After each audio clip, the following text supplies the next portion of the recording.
Really? He barely made it. I know, I guess I have to be because I got the All flag. righty. Okay. Thank you very much. We are now at 5:30 and we will call our meeting to order. And if Mr. Gallo would please be kind enough to lead us in the pledge. I'd be happy to, if you wouldn't mind standing, please, and place Yes. your right hand over your heart, and then repeat after me. Ready? Begin. I pledge allegiance To the flag of the United States of America and to the republic for which it stands, one nation, one nation, under God, under God, indivisible, with liberty and justice for all. Thanks, everybody. Thank you. And again, good evening to everyone and all of our viewing audience. We will now have 1.3, the approval of the agenda.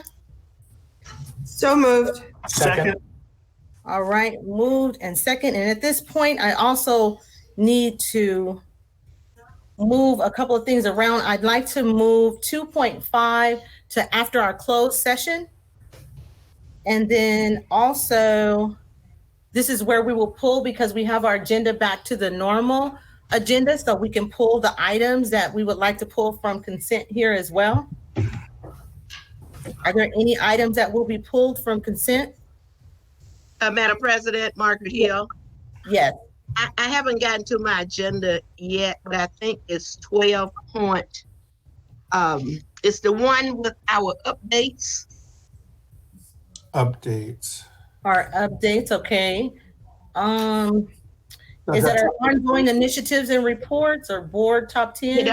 The ongoing initiatives, the top 10. Okay. Will there be any other consent items? That's not a consent That's item. not a consent. Yes, I see that. Yeah. Well, Anything? I still want to pull it. Got it. I have that. Is there anything for consent? No? All right, great. All right, so it's been moved and properly second. We will have a voice vote, beginning with Mr. Gallo, Aye. Dr. Hill, Aye. Dr. Flores, Aye. Mr. Tillman, Aye. Ms. Rosales Medina, Aye. Dr. Wyatt, Aye. and Gwen Rogers, aye. Thank you. Motion carried. We now are moving to 1.4, and we have an inspiration from Mr. Danny Tillman. Thank you very much. I'd like to tell two real quick stories and then just end it with a wrap up. But I hope these two stories give us some insight in how we should approach the whole coronavirus issue. About 23, 24 years ago when I was first on the school board, the city used to pay for the crossing guards. And the city came to the district and said, we no longer want to pay for crossing guards. We think that's something that it should be a school district charge. And therefore, either we're going to split the cost with you, you guys pay 50-50, or we're not going to have crossing guards anymore. And we literally got to the brink where the next day, if we didn't take action, we would no longer have any crossing guards. And I led the motion and said, hey, we're not going to take that risk because we're not going to take the chance on having kids die because they don't have safety getting across the street. So at that point, the district started paying half of the crossing guards. A few years later, or a lot of years later, when the city went through the bankruptcy, then the district assumed the cost to pay for all crossing guards. Right. And we did that because we knew that if we didn't have crossing guards, it was a chance that our children would be unsafe. Now, because of that, I know we've saved lives, but there's nothing that you could point to that's concrete to say how many lives do we save by having crossing guards. But I think we all agree that we do have saved lives because the district stepped up, didn't play chicken with the city, and therefore we have safe passes for our students. Another story, I called Chief Polino a number of times throughout the years for issues that I'm concerned about. It's good being able to call somebody who is who polices our district that I have confidence in. And one short story, a couple of years ago, I got a call from an uncle, and he told me that his nephew that was living with him had been involved with an incident at one of our high schools. And when they called school police, his nephew had left the campus. And when school police approached him, they actually found a weapon by his nephew. And he called to tell me that that wasn't his nephew's gun, and that his nephew was a great kid, and there's no way he would have a gun next to him. And so I called Chief Polino, and I said, Chief, I need you to look into this. I grew up with this kid's uncle. He's telling me that his nephew wouldn't do this, but I need you to look into it and tell me what you think. Chief did his investigation, came back to me. He said, Daddy, there's no doubt this young man had this gun. And we really feel like if we had not arrived when we did, it was off campus at the time, that this young man would have hurt somebody. So I called back to Uncle. The uncle was upset with me, but in the end, the kid got expelled from school. The uncle moved the student back east. 6 months later, that young child killed somebody. Wow. And I tell you that story to say how important it is to have someone like Chief Polino that I can go to and have confidence in, knowing that he's there to ensure that our children are safe. But not only that, knowing that he's not going to waver in terms of doing his investigations and giving me the confidence that I'm not expelling somebody that shouldn't be expelled, making sure somebody didn't get a raw deal. We wouldn't have that luxury if we had to depend on the city police, right? So then again, you can't say for sure that young man would have ended up killing somebody in our district, but just the fact that he had the propensity to do it someplace else, it means that the work that Chief Polino and his staff do is why we have them there. And I say that to lead us to the coronavirus issues that we're dealing with right now. Everyone knows that until you're able to test, treat, and quarantine, that you don't have a safe environment in terms of coronavirus. So our district, I think, took the right action immediately and went along and shut down the schools, knowing that we're going to wait out until we get to a point where we feel confident that we can do it in a safe manner. We're waiting to hear from the governor, but I do say that at this time, we need to prepare for the future. And if we think at some point in the future that we're going to open schools and have kids come back physically, then the one thing we need to do now is start buying PPEs, all the personal protection. We need to have masks. We need to have gloves. We need to have hand sanitizers. We can't wait until it's time to come back to school to look for those products, because everyone's going to be looking for them at that time. So if there's any possibility that we're going to open school before there is a vaccine and a cure for this virus, we have to make sure that we purchase the things that are going to protect our staff. And we'll talk later about the start time, but I also think that's why we should wait until September to open schools, to give ourselves as much time as possible to do it the right way. I'll give you one big issue. Our district gave out 27,000 devices from classrooms. I've talked to Ms. Christakis, and I said to her, you need to order those devices now. And the reason why I say that, because I'm ordering devices right now. Everything is hard to get. So if we put in the order right now for 27,000 devices, they'll come in. But not only that, we're going to need time to set those devices back up into those schools the right way once they get in. And computer systems, just like a building, it's easy to tear it down. It's easy to take those devices out of the classrooms and handle the kids. It's a lot harder to put them back in the classroom, connect them, get them working properly. So I just hope that I would hope that we buy ourselves some time to allow us to prepare to open school for the next 21 year the right way. And with that, I got to say, I want to thank all the staff. I want to thank the computer staff, because they never get any love. So I want to give the computer technician staff some love, because they've done a great job of getting that equipment ready to go out to the parents and the children of our district, and they're going to be the ones that have to put it back into those classrooms and make it work right. So to the entire district staff, I want to thank you for the work that you've done thus far, and I want the parents and the community to know that you're in good hands with this board, this Superintendent Volkamore, and the rest of the district staff. I'm just amazed at the work that they've done and the success that we're having with distant learning. Kudos out to Dr. Mitchell's group and everybody else who's worked on getting that curriculum set up. With that, I think that's inspiration for us to continue the great work that we're doing. Thank you.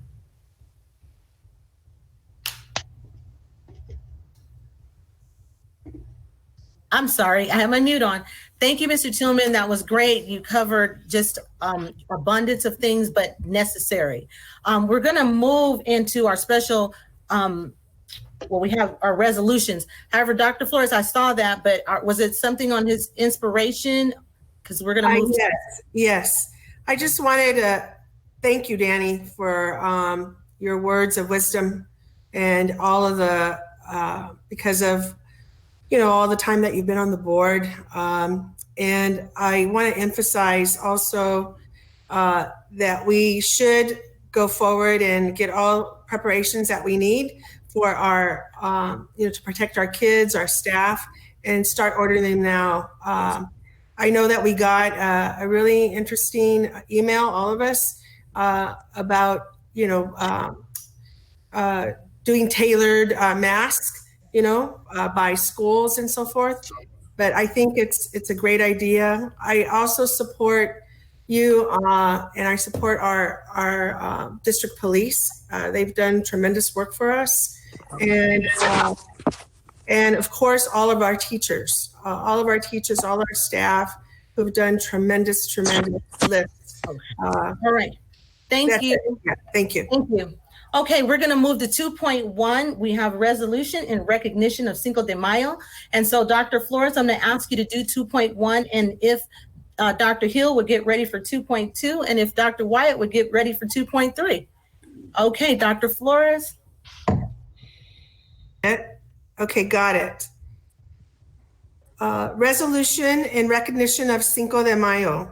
Whereas the date, May 5th, 1862, is observed to commemorate the Mexican Army's unlikely victory over French forces in the Battle of Puebla under the leadership of General Ignacio Zaragoza Seguin, and whereas promoting the importance of this date is necessary so that students know about the bravery displayed by the Mexican people in their struggle for independence.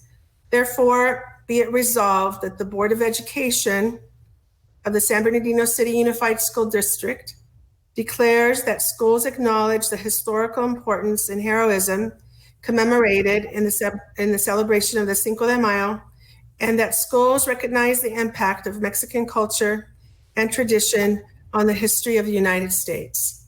So moved. Second. It's been moved and properly second. Let's vote. All right, Ms. Rosales Medina. Aye. Mr. Tillman. Aye. Dr. Flores. Aye. Dr. Hill. Aye. Dr. Wyatt. Aye. Mr. Gallo. Aye. Gwen Rogers. Aye. Is motion carried. Thank you so much. 2.2. Dr. Hill. Madam President, I would like to ask our Vice President, Dr. Wyatt, to be my substitute. Okay. I'm having a problem locating my agenda. Okay. So thank you so much. Okay. All right. Dr. Wyatt, you ready? Yes, it'd be my pleasure, Madam President. Thank you, Dr. Hill. All right, 2.2, resolution in recognition of Asian Pacific American Heritage Month. Whereas in May, the San Bernardino City Unified School District joins others in California and the nation in celebrating the contributions of Asian Pacific Americans. And whereas this observance allows us to consider the valuable contributions of Asian Pacific Americans to the growth and development of our great state and nation. Therefore, be it resolved that the Board of Education of the San Bernardino City Unified School District recognizes May as Asian Pacific American Heritage Month and encourages its schools to celebrate through appropriate ceremonies and activities. So move. Second. It's been moved and properly second. Dr. Wyatt, Aye. Ms. Rosales Medina, Aye. Mr. Tillman, Aye. Dr. Flores, Aye. Dr. Hill, Aye. Mr. Gallo, Aye. and Gwen Rogers, aye. Motion carried. Thank you. 2.3, we will move that to Mr. Gallo.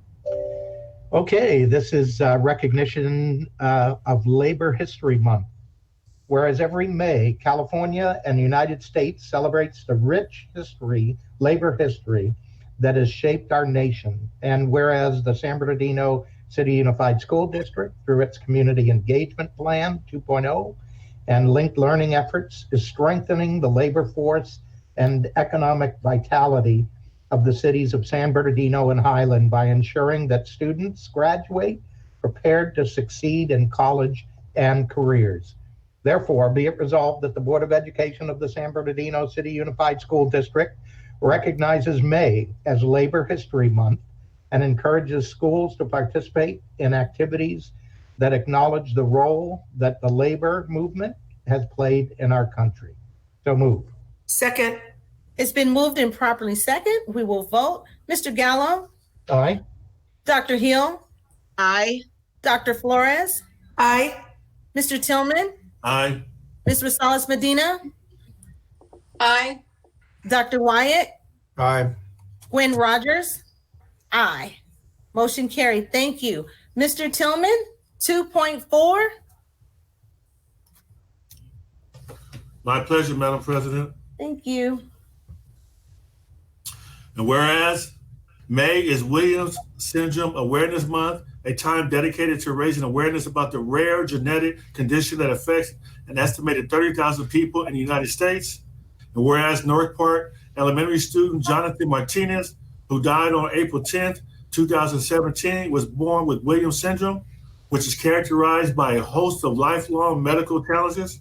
And therefore, be it resolved that the Board of Education of the San Bernardino City Unified School District takes this opportunity to honor the memory of Jonathan Martinez by recognizing May as Williams Syndrome Awareness Month and encourages schools to express their heartfelt appreciation for Jonathan Martinez and honor his legacy. So moved. Second. Second. It's been moved and properly second. Mr. Tillman, Aye. Dr. Flores, Aye. Ms. Rosales Medina, Aye. Dr. Hill, Aye. Mr. Gallo, Aye. Dr. Wyatt, Aye. Gwen Rogers, aye. Motion carried. Thank you. All right. We are now moving to our closed session 3.1. So we will be logging out to our viewing audience. We will be logging out, but we will be coming back. So hopefully you can take this time and maybe again, visit the website. It has a lot of information, especially in reference to our new distance learning. So thank you. Board, let's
I think we're back.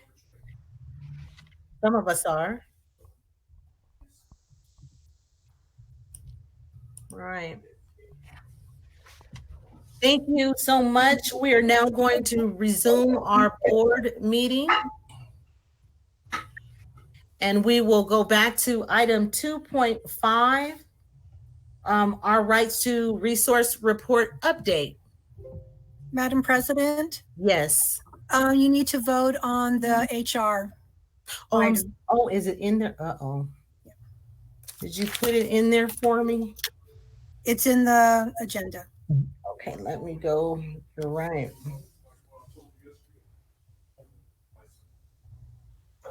Okay, I found it.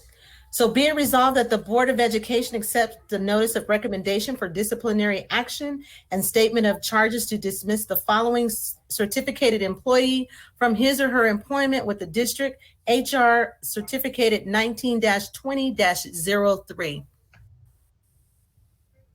A motion to approve. Second. Second.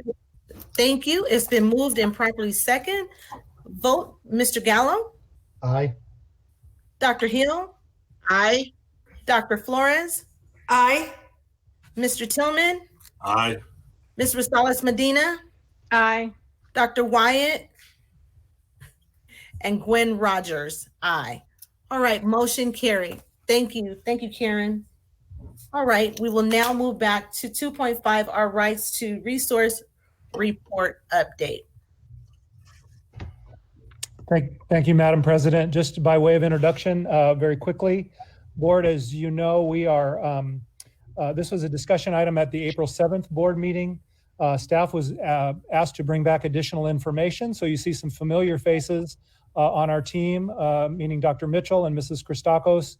We also have Todd Robbins from Atkinson Andelson. Joining the team this evening is Mr. Mike Fine.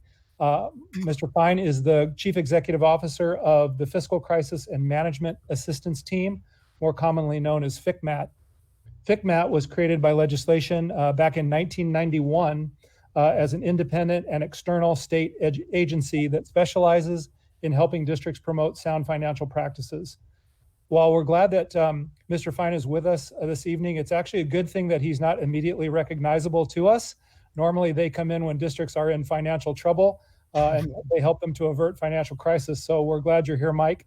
Mr. Fine has reviewed all pertinent information related to this issue, including the memorandum you received late Friday evening from the group that authored the original Our Rights to Resources document. I'm now going to turn it over to Mr. Fine to start our presentation this evening. Thank you. Good evening, everybody. I do have both dark colored suits and light colored suits depending on why we're in a district. So today I chose not to put a suit on at all. So that's probably good news, right? Thank you. Dark colored suits and sunglasses.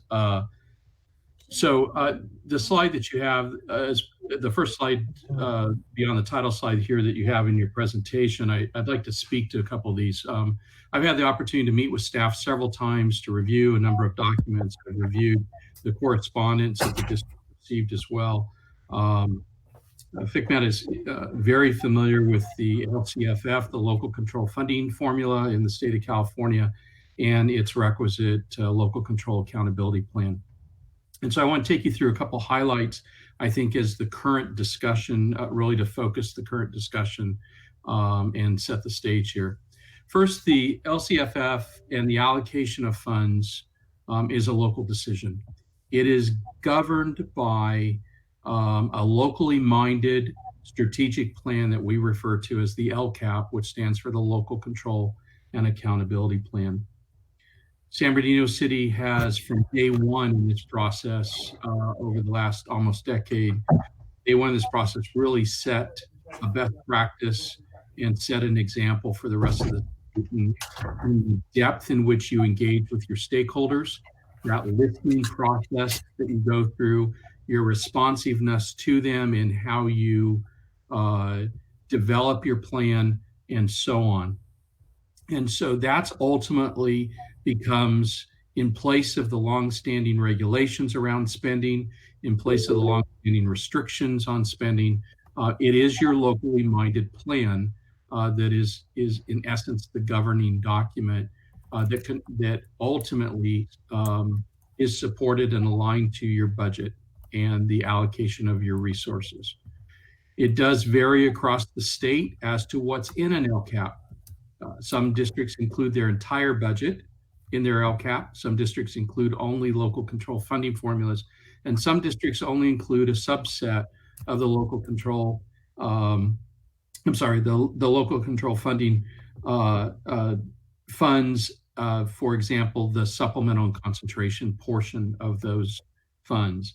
At a minimum, you must address the use of your supplemental and concentration funds, which are two of several grants that are embedded in this bigger overall state funding mechanism called the LCFF.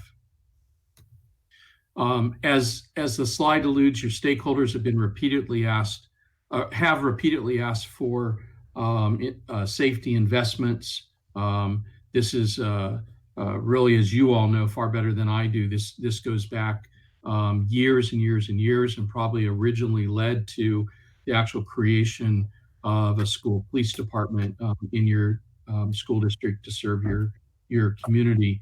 But certainly more recent, and you'll see that shortly here, there's ample evidence of stakeholder input around the broad topics of school safety, and your own police department, as you know, in the services that they provide are very comprehensive in nature, and they go beyond what a typical police department provides. Certainly a municipal police department would provide to school age children, students, and to school, the actual physical aspects of our school community. As I've looked at some of the documents, as I've had discussion with staff and asked questions and heard answers, I do not describe in any way or form the district as misusing LCFF funds. These are funds that are unrestricted in nature, very intentionally unrestricted, set by the state.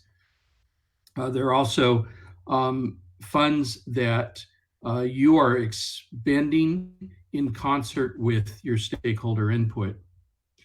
I don't believe you've done anything illegal. At best, some of the concerns that have been raised recently really deal with technical compliance.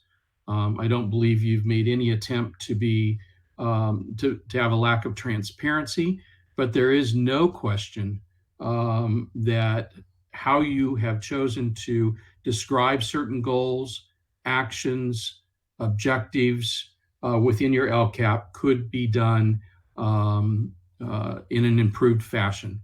And really what that gets down to is that you need to strengthen your descriptions around your activities, and you need to connect the dots between what you hear from your stakeholders in those listening meetings to the goals that you set, to the actions and the services that you identify, and ultimately to the expenditures of those supplemental and concentration funds. That's the task in my mind that's before you to resolve any concern here, and that is simply doing an improved job of how you describe the comprehensive services your police department provides. Remember, the services you describe in your LCAP become the governance of how you expand those supplemental and concentration funds. Those are locally minded. So when you hear your stakeholders talk about the need for improved safety programs and those, you simply need to connect those dots. In addition, I'd remind you that there are 8 state priorities that you're required to address in your LCAP each year. You can address them to different degrees, but you must at least address all 8 each year. And many of those 8 let me correct that. Your police department and your public safety efforts in the district support many of those 8 state priorities: social and emotional learning, basic needs with respect to safety, and safe environments, the whole access to instructional programs, the conditions that are set to support and nurture learning in your classrooms, and so on, are all supported by the police services you provide. So again, you simply need to get a darker and wider pin and connect those dots in the description in your LCAP. And I believe most of the questions that have been raised will simply be addressed. I also want to, on this last bullet, while this gets technical into budget, the bottom line is this: San Bernardino City Unified has followed a best practice with regard to the use of carryover from supplemental and concentration. There are no state regulations that specifically require you to allocate unexpended funds at the end of one year to those same goals in the following year. And yet that is actually the practice you have followed. There has been legislation introduced, given the current circumstances in Sacramento of funding and COVID-19 related items. I don't expect that legislation to advance very far this year, but that would tighten the use of those carryover funds up. But you are practicing a best practice by allocating your unexpended funds from one year into the second year to continue to support the goals and the actions and the services that you've identified in your LCAP.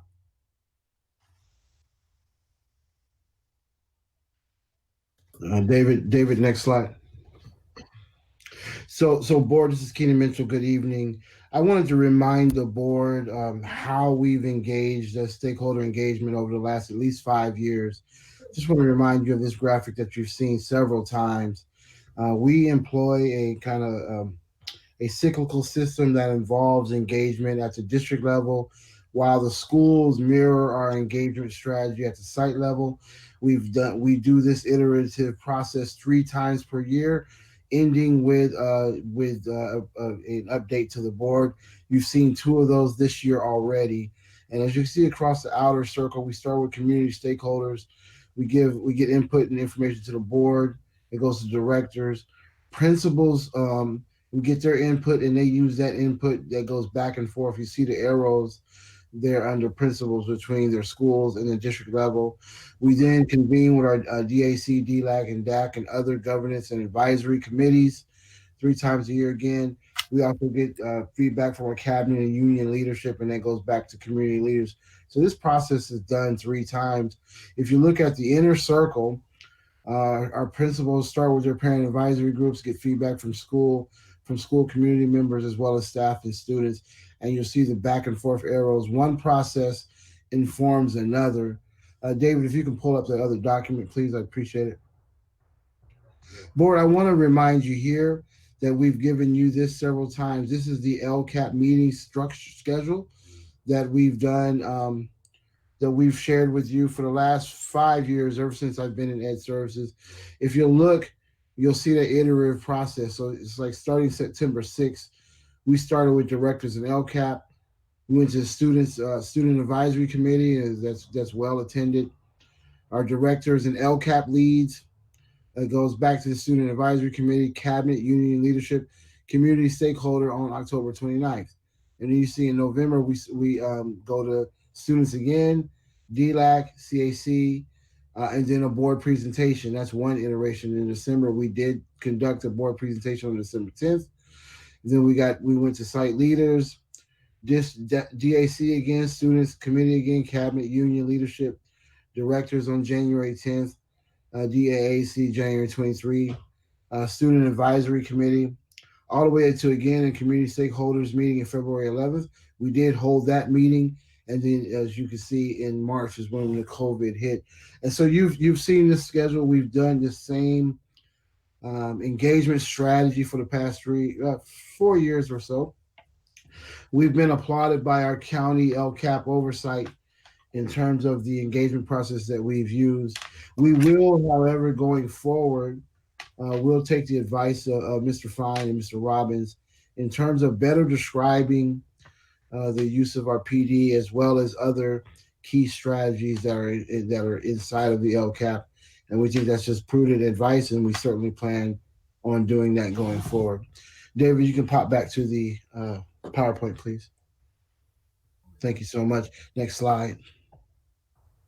Board, we also want, in those different feedback sessions, you'll see that our community, and we've given you this is a smattering of some of the feedback we get. As you know, we get thousands of lines of feedback. We have online surveys, in-person surveys across all of our meetings. Our LCAP meetings are very well attended.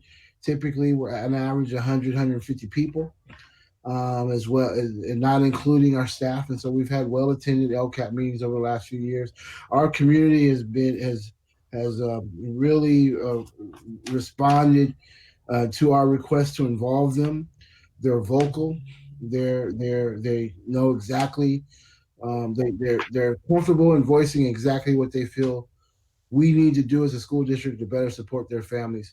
You'll see here in the LCAP survey, as well as a community meeting, most recently on October 29th, more police surveillance, more training on school safety.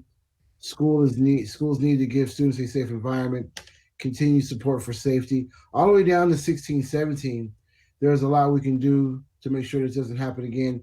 This was talking around our school shooting. This district has suffered a terrorist attack, and just the overall perception of danger in the city. And we believe that our school police do a lot to help our children and families feel safe. Next slide. Board, wanted to share with you among the normal policing activities. I want to bring you back. When I first joined the district in 2011, we were engaged in a huge discussion around K violation suspensions. There was a similar report that came out then about the number of citations that we were giving. And so the board asked cabinet to really engage in the discussion around lowering and eliminating K violation suspensions, lowering and eliminating police citations. And so at that point, Chief Polino launched an initiative around transitioning our school police into doing more restorative practices in terms of policing. And so you'll see these are some of the programs that came out of that. As you remember, now our police department largely leads our effort to increase volunteers at our schools by doing fingerprint and processing. We developed the youth court in concert with our PD. Many of our officers and our surrounding court officers participate in the youth court. We've invested heavily in crime intervention technology with security cameras, a Raptor system in terms of single point entry and buzzing, keep people in and keep our schools safe. Our police department has a Adopt a School program. Of course, we've always participated in the Gang Reduction Intervention Program, or GRIP. Our PD has been hugely impactful with giving positive tickets to kids. In fact, I'll give an example. When Cabinet attended the 100-year celebration of Mount Vernon Elementary School, we had our Royal High School kids there to celebrate with our elementary kids at Mount Vernon, and they put on a little competition between kids. There was one competition where kids had to stomp a balloon and pop it. There was a little kindergartner that couldn't quite pop the balloon. The young lady, 5th grade student, popped it for him. We took note of her graciousness, helping out a youngster. And within 30 minutes, we had officers congratulating her with a positive ticket. We believe that creating a positive relationship with our kids and law enforcement in communities that have not typically viewed law enforcement as a help or a particular friend to the community. And we believe that this relationship may save lives as we help kids build positive relationships with caring adults that know how to address our children in a restorative sense and not and away from typical the typical criminalization of children, or being seen as an impediment, while also at the same time tackling very serious criminal actions and issues across our schools. And as you know, we also have a highly developed career pathways with our cadets and explorers. We believe that we believe in our districts to that law enforcement and service in the military is a viable option and career path for our kids, and our police department is a big part of that. So just wanted to share some of the things that this PD is doing. I think Mr. Tillman shared some things earlier as well that's important to note as well. So we know that there's no debate about the need for PD. We can, to Mike, to Mr. Fine's point, Mr. Robbins' point, we could do a much better job at describing some of the services that have come out as an outgrowth or as a response to the community's clear response and call for action that we improve the safety of our youngsters and teachers around the school district through the PD. Next slide, David. And so I'll turn it over at this point to Ms. Christakos. Thanks, Keenan. Thanks, team. So just wrapping up what's already been said from Mr. Fine and Dr. Mitchell will better describe the spending of our supplemental and concentration funding in our LCAP. This will be accomplished through our full engagement with district stakeholders, as Dr. Mitchell talked about. We will include narrative of improved increased services in the LCAP for school police. And we're also going to evaluate all of our expenditures for school police and all of our budget for base, supplemental, and concentration. And just reiterate that all funds will be included in the 2021 LCAP. Next slide. Dr. Mitchell. Yes, thank you, Mr. Christakos. So board, this is a typical timeline for revision of the LCAP process. As you know, we should be starting our next 3-year cycle. The state has given us some grace on this given the COVID-19, and we're looking like we're pushing these timelines back to December. But we just wanted to just share with you, in a typical fashion, you'll see that link to LCAP input that's always on our website. We always are collecting data continuously for any of our stakeholders. We've been doing the same thing for the last 4 years. We have thousands of lines of data that we have carefully classified and departmentalized and sorted in such a way to make sense in terms of writing the LCAP. We believe that our LCAP is representative of the wants, needs, and desires of our total school community, including our teachers and staff, our students, our community leaders, including our nonprofit organizations that support our work, as well as our parents. And so we believe one of the things that Dr. Marsden focused heavily on early in his career here in the district was that we believe that a plan that does not have everyone's fingerprint is a failure on our part. We've kept that tenor throughout all of our engagement, and we want you to assure you that we will continue that effort. Now better guided with the advice of our partners, with Mr. Fine and Mr. Robbins, we agree that we could better describe the services of our police department as it relates to creating positive learning environments for our kids to come and go to. There are also other areas in our plan that we think we can better describe. And as we go through this iteration, based upon the state's revised timeline for submission of the LCAP, you can rest assured that we will continue to engage our parents as we've done across the years.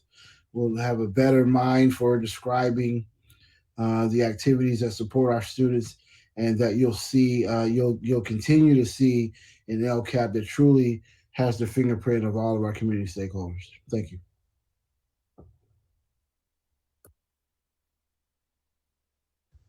Is that the conclusion? Is there another slide? Okay. Thank you for this presentation, and thank you, board, for holding your questions.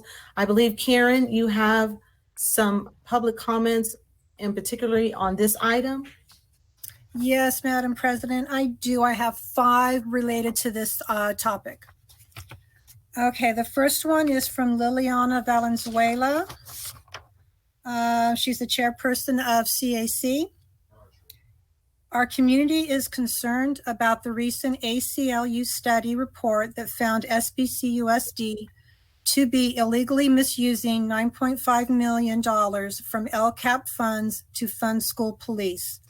This money should be given back to our students by way of services that directly benefit our students, such as wellness centers at every school for social and emotional support that will be required when students come back to campus due to our current distance learning situation.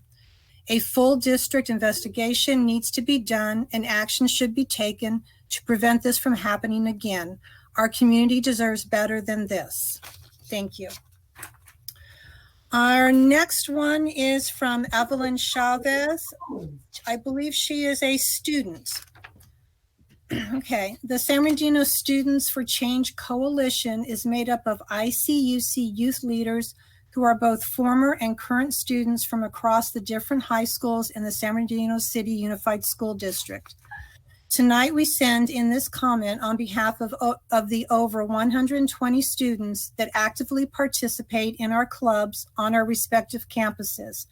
We are saddened to hear that the district allocated $9.5 million to law enforcement when it was supposed to be spent on services for foster youth, English learners, and low-income students. We strongly believe that there are countless other ways this money could be spent that would fit its intended purpose and that would help students in our district to have better opportunities to succeed both academically and emotionally. For example, for years now, we have been asking for wellness centers at all of the high schools in our district. We believe having wellness centers in our schools would help support students who struggle with issues that hinder their ability to get good grades. We have also pushed for more therapists for the HEART team. We believe the work that the HEART team does is extremely needed in our schools and communities, and we would like to see that expand. Every day we see many of our students struggling to do well in school because of things that are happening in their homes and with their families. And even though they need support, many times they have no idea where to go to get the help.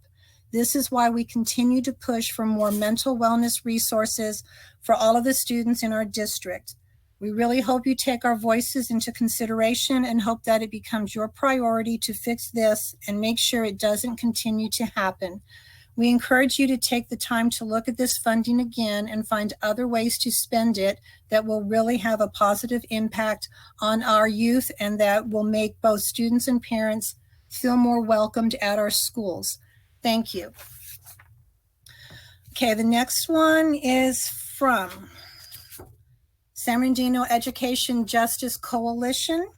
They're community-based organizations. All right, let me see here. Honorable members of the board, interim superintendent and cabinet, we write this letter as the San Bernardino Educational Justice Coalition, which is made up of the Blue Educational Foundation, Congregations Organized for Prophetic Engagement, Inland Congregations United for Change, and Youth Action Project. We write in response to our Rights to Resources report and to its application to the San Bernardino City Unified School District. As this report comes to light, we realize that it has been a challenge for the district to both gather enough community input for the LCAP and create accountability and transparency for our community. It is during times like these that it becomes evident where we have disinvested heavily when it comes to our students and families, but it is also during these times that it becomes clear that there is an opportunity to fully redirect mismanaged funds to programs that will have a positive impact on our students and families. The civil rights attorneys who authored our Right to Resources report found that SBCUSD was not in compliance with the local control funding formula in the following ways. 1, SBCUSD improperly omitted at least $9.5 million of spending intended for high-need students in its 2019-20 LCAP. And 2, even if the district did properly disclose it, Spending such funds on a district-wide police department is improper because it is neither principally directed towards nor effective in meeting the district's goals for foster youth, English learners, or low-income students as LCFF regulations require. As such, the district must properly disclose all spending in its LCAP and, after performing the requisite community engagement, reinvest the $9.5 million of law enforcement spending on evidence-based services that actually support high-needs students. Studies have shown that students who have a high-needs background are more susceptible to low efficacy, which can affect their academic successes as well as their social emotional development. This coalition letter should serve as a point of accountability and a reminder of the possibilities for our students' social emotional development on which you are able to have an impact on today. There are many ongoing community organization efforts that can attest to the importance of uplifting students with high needs.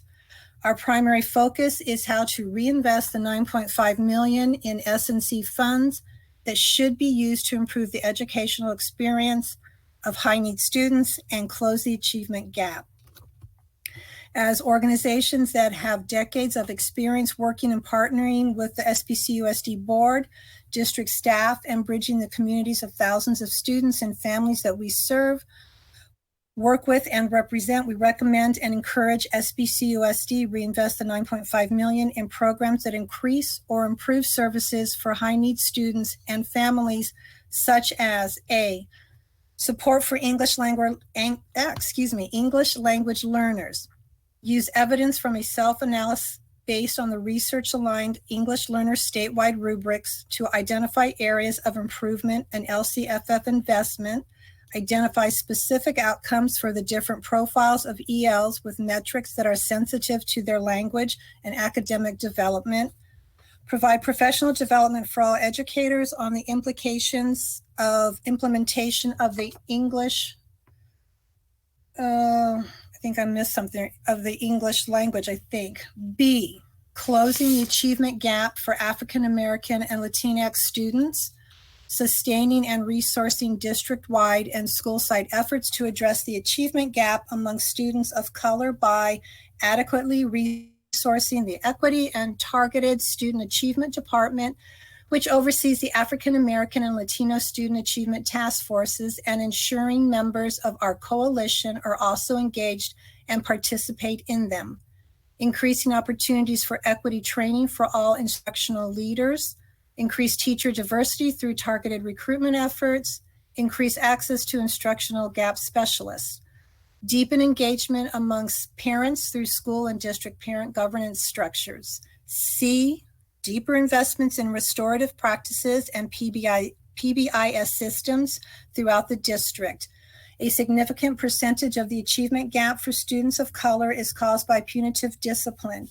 Research shows that students of color are more likely to face a disproportionate amount of school suspension and expulsion. By reinvesting funds in training on restorative practices, we are making sure that we are investing in preventative measures from the beginning. For these reasons, we advocate for a redirection of funds to strengthen district and school site infrastructure to track and monitor the degree to which restorative justice practices and PBIS are being used to further reduce suspension, expulsion, and law enforcement referrals.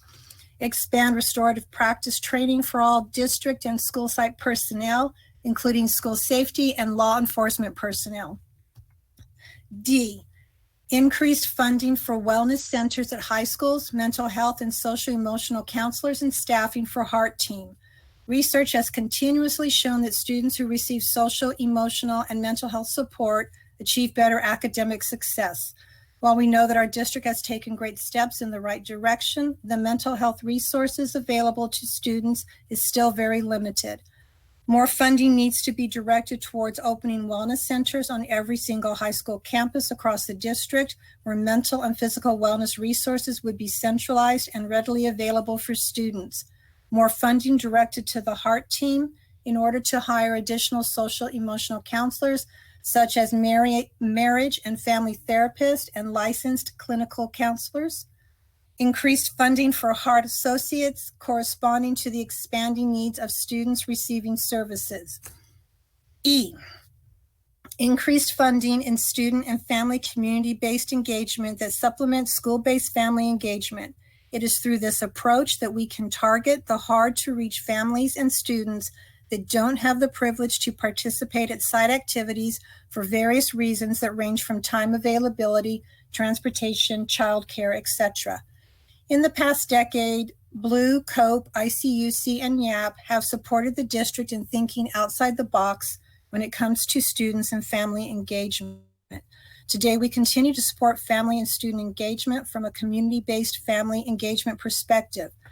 At a time where districts are scrambling to engage families, you have a resource of community-based organizations that have earned trust and relationships with students and families that can be leveraged to reach a broader number of families in our district. F, closing the digital divide by engaging our community-based organizations to assist in outreach during the COVID-19 crisis and beyond. As the COVID-19 crisis continues, community needs become exacerbated. Thousands of families have lost income, suffer from food and housing insecurity, and many have to make tough choices of keeping their internet, phone, and other services on or put food on the table. Hearing family concerns and need for access to technology as well as access to the internet is a vital utility at this moment. Community-based organizations, outreach efforts help to keep track of our community's necessities during this crisis and beyond. Members of this coalition are actively advocating with our local legislators, Congress, Department of Education Board, and others to uplift the local needs of our students and families. We continue to advocate for support and resources for our district and families, as well as engaging communities in civic engagement efforts, such as making sure they are counted in the 2020 census to ensure our communities receive the needed funds for the next decade. In addition, all of our coalition members, congregations, and community members are engaged to pass Schools and Communities First to bring additional resources from the state of California for our communities and schools. We share this to say we are with you to ensure that in support of our families, teachers, and community, demands for needed funds be met with community partnership from our leaders who will be there to advocate for our entire district, teachers, families, and all of our students. As the San Bernardino Educational Justice Coalition, we strongly urge the San Bernardino City Unified School District to take into consideration our collective voice and recommendations that reflect who we are as a community and the thousands of families that in one way or another are represented in our membership. We look forward to our continued collaboration and work moving forward to ensure the true intent of local control funding formula comes to a reality to all of our African American students, English learners, foster youth, students with disabilities, and low-income students benefit directly from the supplement and concentration funds they generate. If you have any questions, please feel to contact us. Okay, that one's done.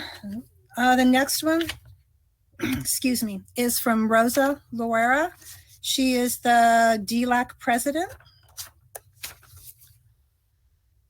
The DLAC parent community is frustrated and outraged at the illegal misused distribution of LCAP funds taken from the budget of English learner, foster, and low-income students.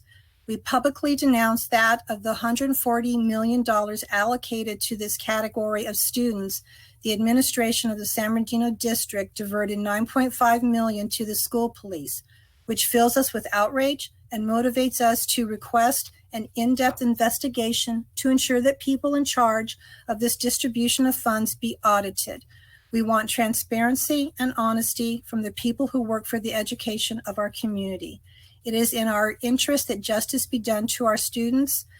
DLAC is consulting to follow the process for a lawsuit against the San Bernardino School District. Sincerely, Rosa Loera. And hold on one second. I thought I had one more. Oh, excuse me. Yes, I do. Sorry.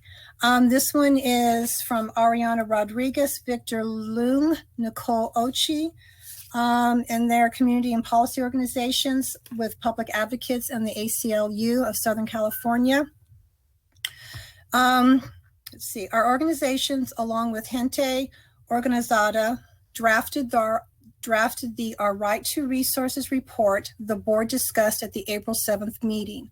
The report did not address SBCUSD specifically, so we submitted a letter to the board on Friday, April 17th, analyzing SBCUSD's spending on law enforcement and security.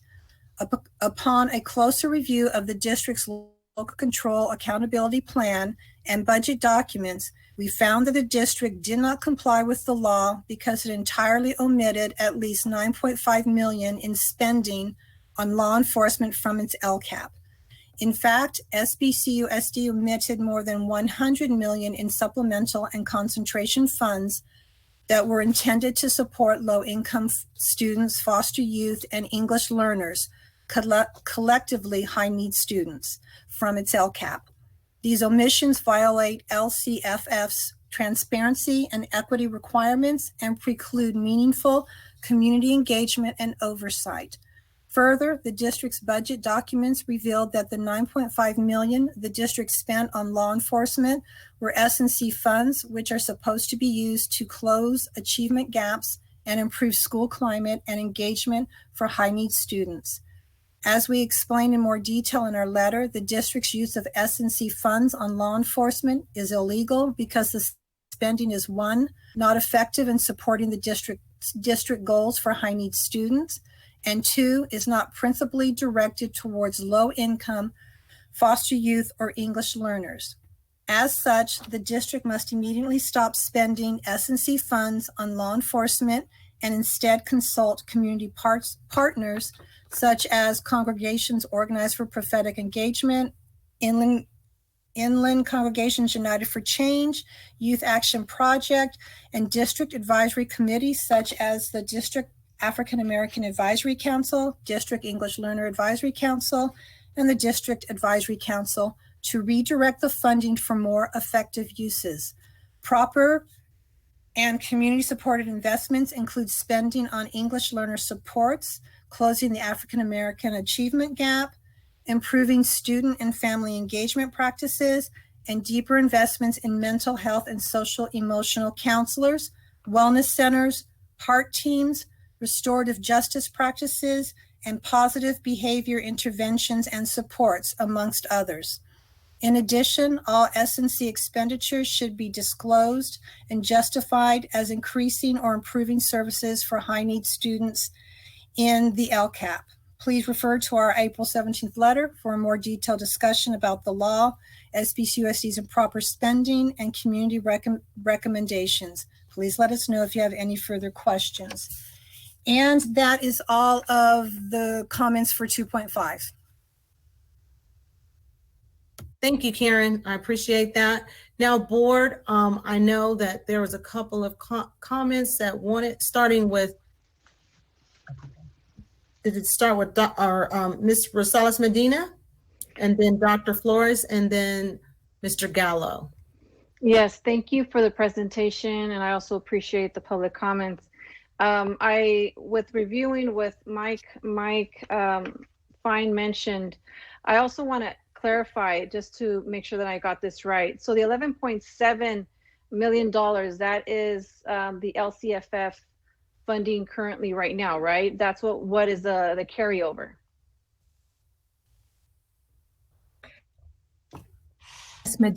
That was carried over, added to this year's budget. The board allocated it in late June and also unaudited actuals. So supplemental concentration is about $40 million.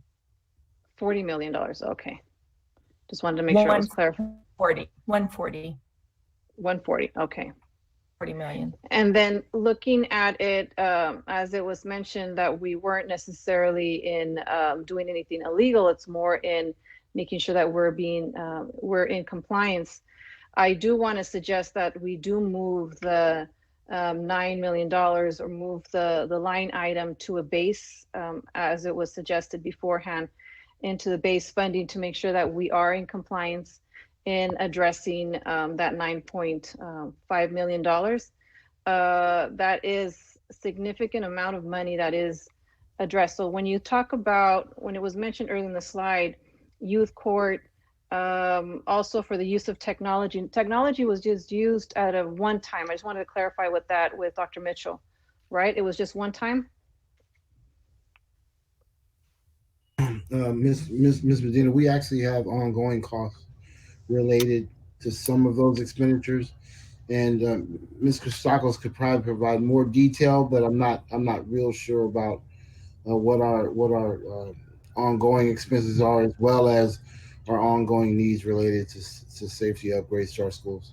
The reason why I say is because that Raptor system, when you purchase the program, that's mainly the majority of the cost, and of course there's monthly costs to it after the fact, but that's not a significant. I mean, I imagine the one-time cost is a lot more, and so for the $9.5 million, it would turn down. It would be a lot less than what we had spent.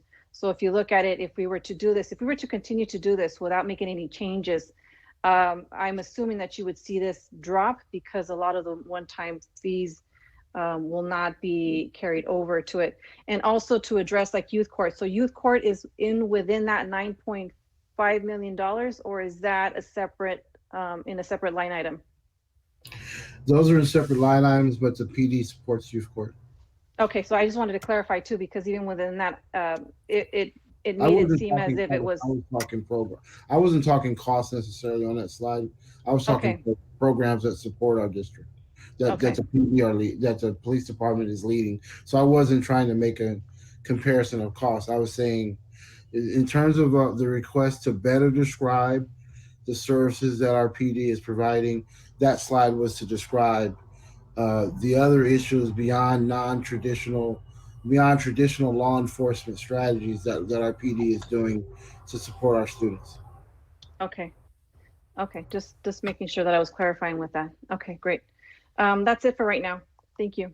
Okay, thank you, Ms. Medina. All right, Dr. Flores. Okay, can you hear me?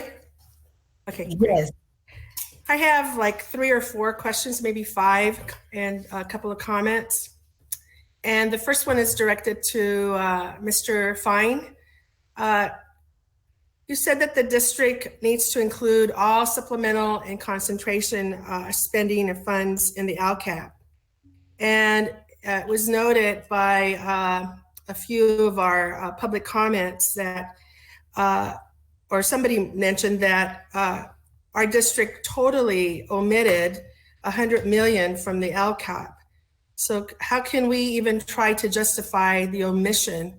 And it clearly it's a lack of transparency. It's a lack of integrity. It's a lack of, commitment to our stakeholders. So I would like you to respond to that. I'd be happy to. From the documents that I've looked at, Dr. Flores and board, that's simply not an accurate statement. Your LCAP accounts for all of your supplemental concentration, including the carryover, schedules that have been provided, along with your standard state required budget documents have all included those full expenditures. There are, I think, 4 or 5 items within your LCAP that total the reference 17.5% that you that's referenced in the letter, the April 17th letter, and so, but that's a little bit of cherry picking out of a very large document, right? Just to pick those 4. Can I clarify what you're saying? So our district did include the justification for the total amount of money, the $140 million? Everything I've seen, you've accounted for that. The area that I would be concerned about is that for some of it, the language you've used and the way you've connected dots is weaker than probably what it should be, but you've accounted for it. And let me also remind you that there is a compliance review, there is a oversight process to the LCAP, and that's performed by your county superintendent of schools. and they are obligated to check for 3 things. And one of the items that they're obligated to check for each year, and they do this and they do it very well, is to ensure that your LCAP matches to the supplemental and concentration. So Okay. $100 million missing, quote unquote, missing, simply wouldn't have passed. It wasn't missing. It was omission, a transparent omission to the stakeholders. I wasn't saying it was, I guess I didn't say missing. I said it was omitted from being presented to the stakeholders. Yeah, that was my word. I apologize. I can't hear you. That was my word, not yours, absolutely, and probably not the best choice of words. But my point is that the county, one of the 3 tasks the county superintendents must perform on your LCAP is to ensure that you have accounted for all of your supplemental concentration. And you will have that. That's required before they can approve your annual budget on September 15th. Okay, and then I just want to clarify that, our stakeholders have never, ever seen the itemized LCAP budget. And it wasn't revealed until March 17th when we had the second interim. And that's when the disclosure of the 9.5 million for our district police was evident. And I just want you to know that. And then on, you said something else which was really, really important. And also I'm speaking to Dr. Mitchell as well. It's not enough just to describe and be in compliance by description. One of the other caveats that you said is that we as a district have to be accountable to our stakeholders. And, they have to have that transparency in terms of, how we're allocating the money. That's a condition in the LCAP. And as you heard the kids say, the kids said these are the things that we would prefer. These are the directions we would prefer the board to consider. And we have, our CBOs, our community-based organizations also saying all of this.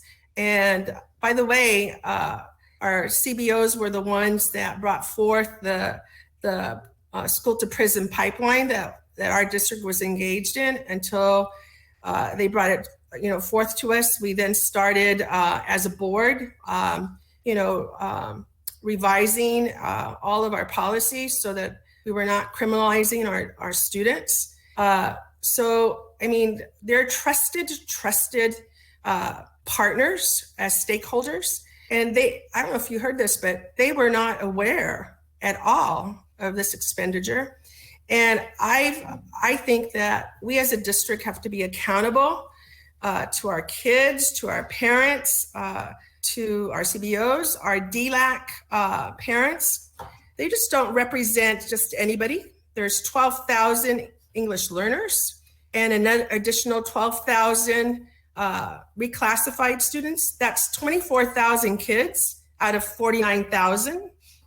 And they, are seeking justice in terms of the distribution of funds. And, when you say we can use the money any way we want, that's not true. We have to listen to our stakeholders. And we as people, we as a board, I am an elected official, all of us are, our district personnel, need to adhere to our stakeholders' requests and be accountable and transparent. So that's all I have to say. Thank you very much. Thank you, Dr. Flores. I believe it's Mr. Gallo. Yes, thank you, Madam President. Well, I participated in most of the safety groups discussions on the LCAP, and where there were many of our community stakeholders present there. I also participated in virtually every single one of our student advisory board meetings that we held on a bi-monthly basis at the PDC. And uniformly, our students and at that safety group, the issue of bullying, of safety, and I mean physical safety, and those types of considerations for maintaining strict adherence and discipline at our local schools was a prime concern for these students. And our police department was represented at every single one of those meetings and participated.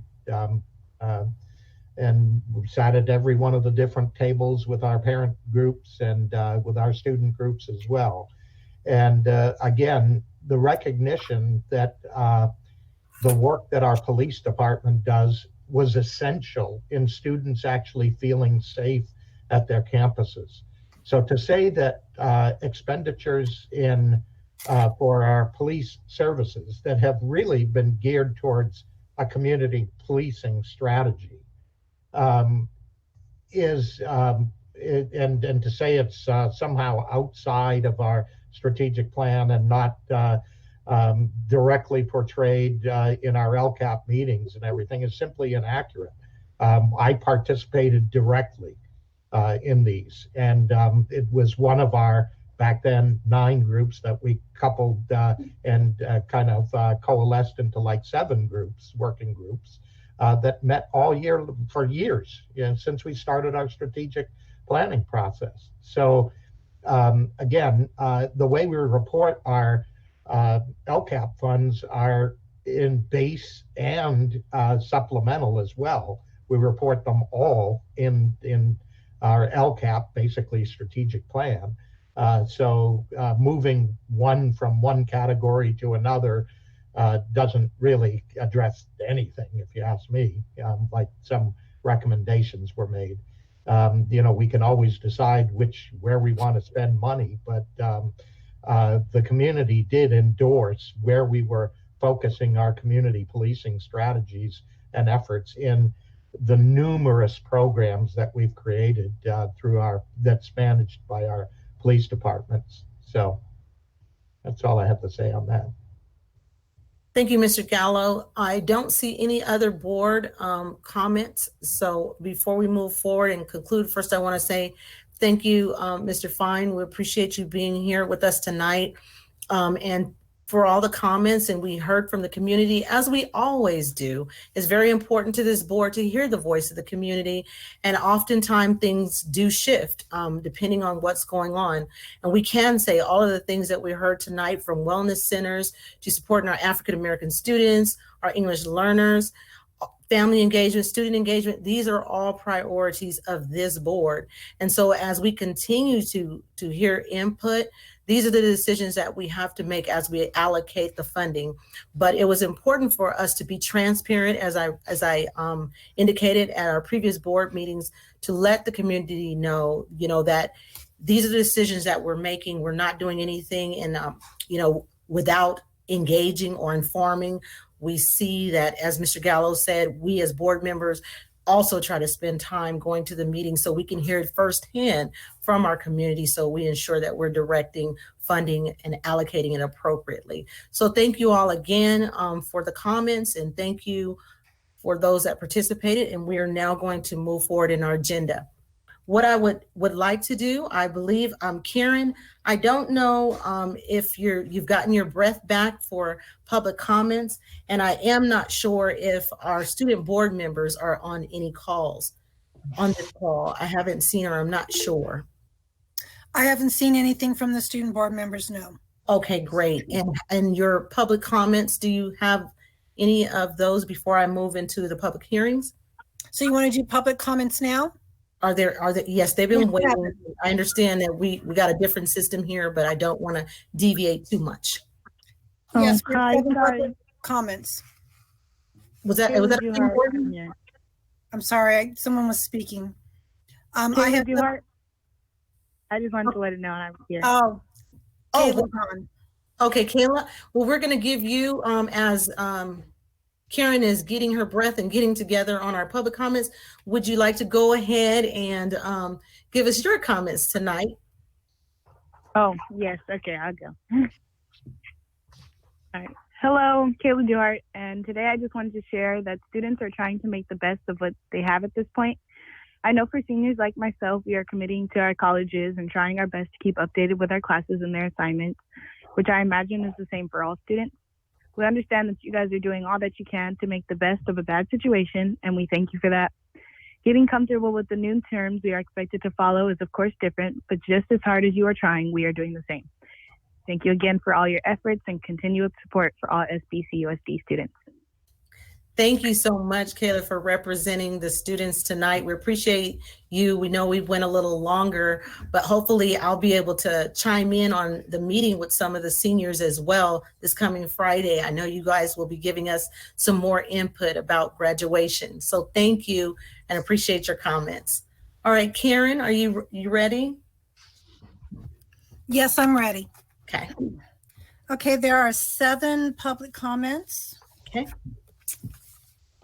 The first one is from Mystique Pugh, P-U-G-H. She's a parent. And she asks, when do the kids from Cajon High School get their homework packets? The next one is from Daniel Ortega, a parent. And he says, when will our kids be receiving their Chromebooks? The next one is from Roberta Hosey. She's a parent, and she says, thank you for taking my comment. My question is regarding the 2020-2021 school year. Even though we have a few months to go, I am concerned about my daughter returning to her physical elementary school in August. Are there talks of continuing distance learning for the upcoming school year? If not, what is the process to homeschool for a year? Thank you. The next one is from, I believe it's Sulima Lopez, a parent. And she says, my comment is more like a suggestion. I think that COVID-19 has taken the class of 2020's dream away. They did not get a prom, grad night, senior prank, etc. And life is not fair, and I totally agree it sounds superficial given what is going on, but I think that district officials should make it a priority to try to give the class of 2020 a proper goodbye. I know it's not easy, but this is a time to get creative and work together to see what can be done. I am more than happy to volunteer to help with any such event, and I know that we can rally together as a community to be safe while giving a little back to our class of 2020. Thank you. Okay, our next one is from, it says Puga, P-U-G-A. I'm not sure if that's a first or last name. It's a parent. And they say, what instructions are being released in regards to distance learning for families? I am a parent of 4. I feel no clear productive instruction for distance learning is being provided.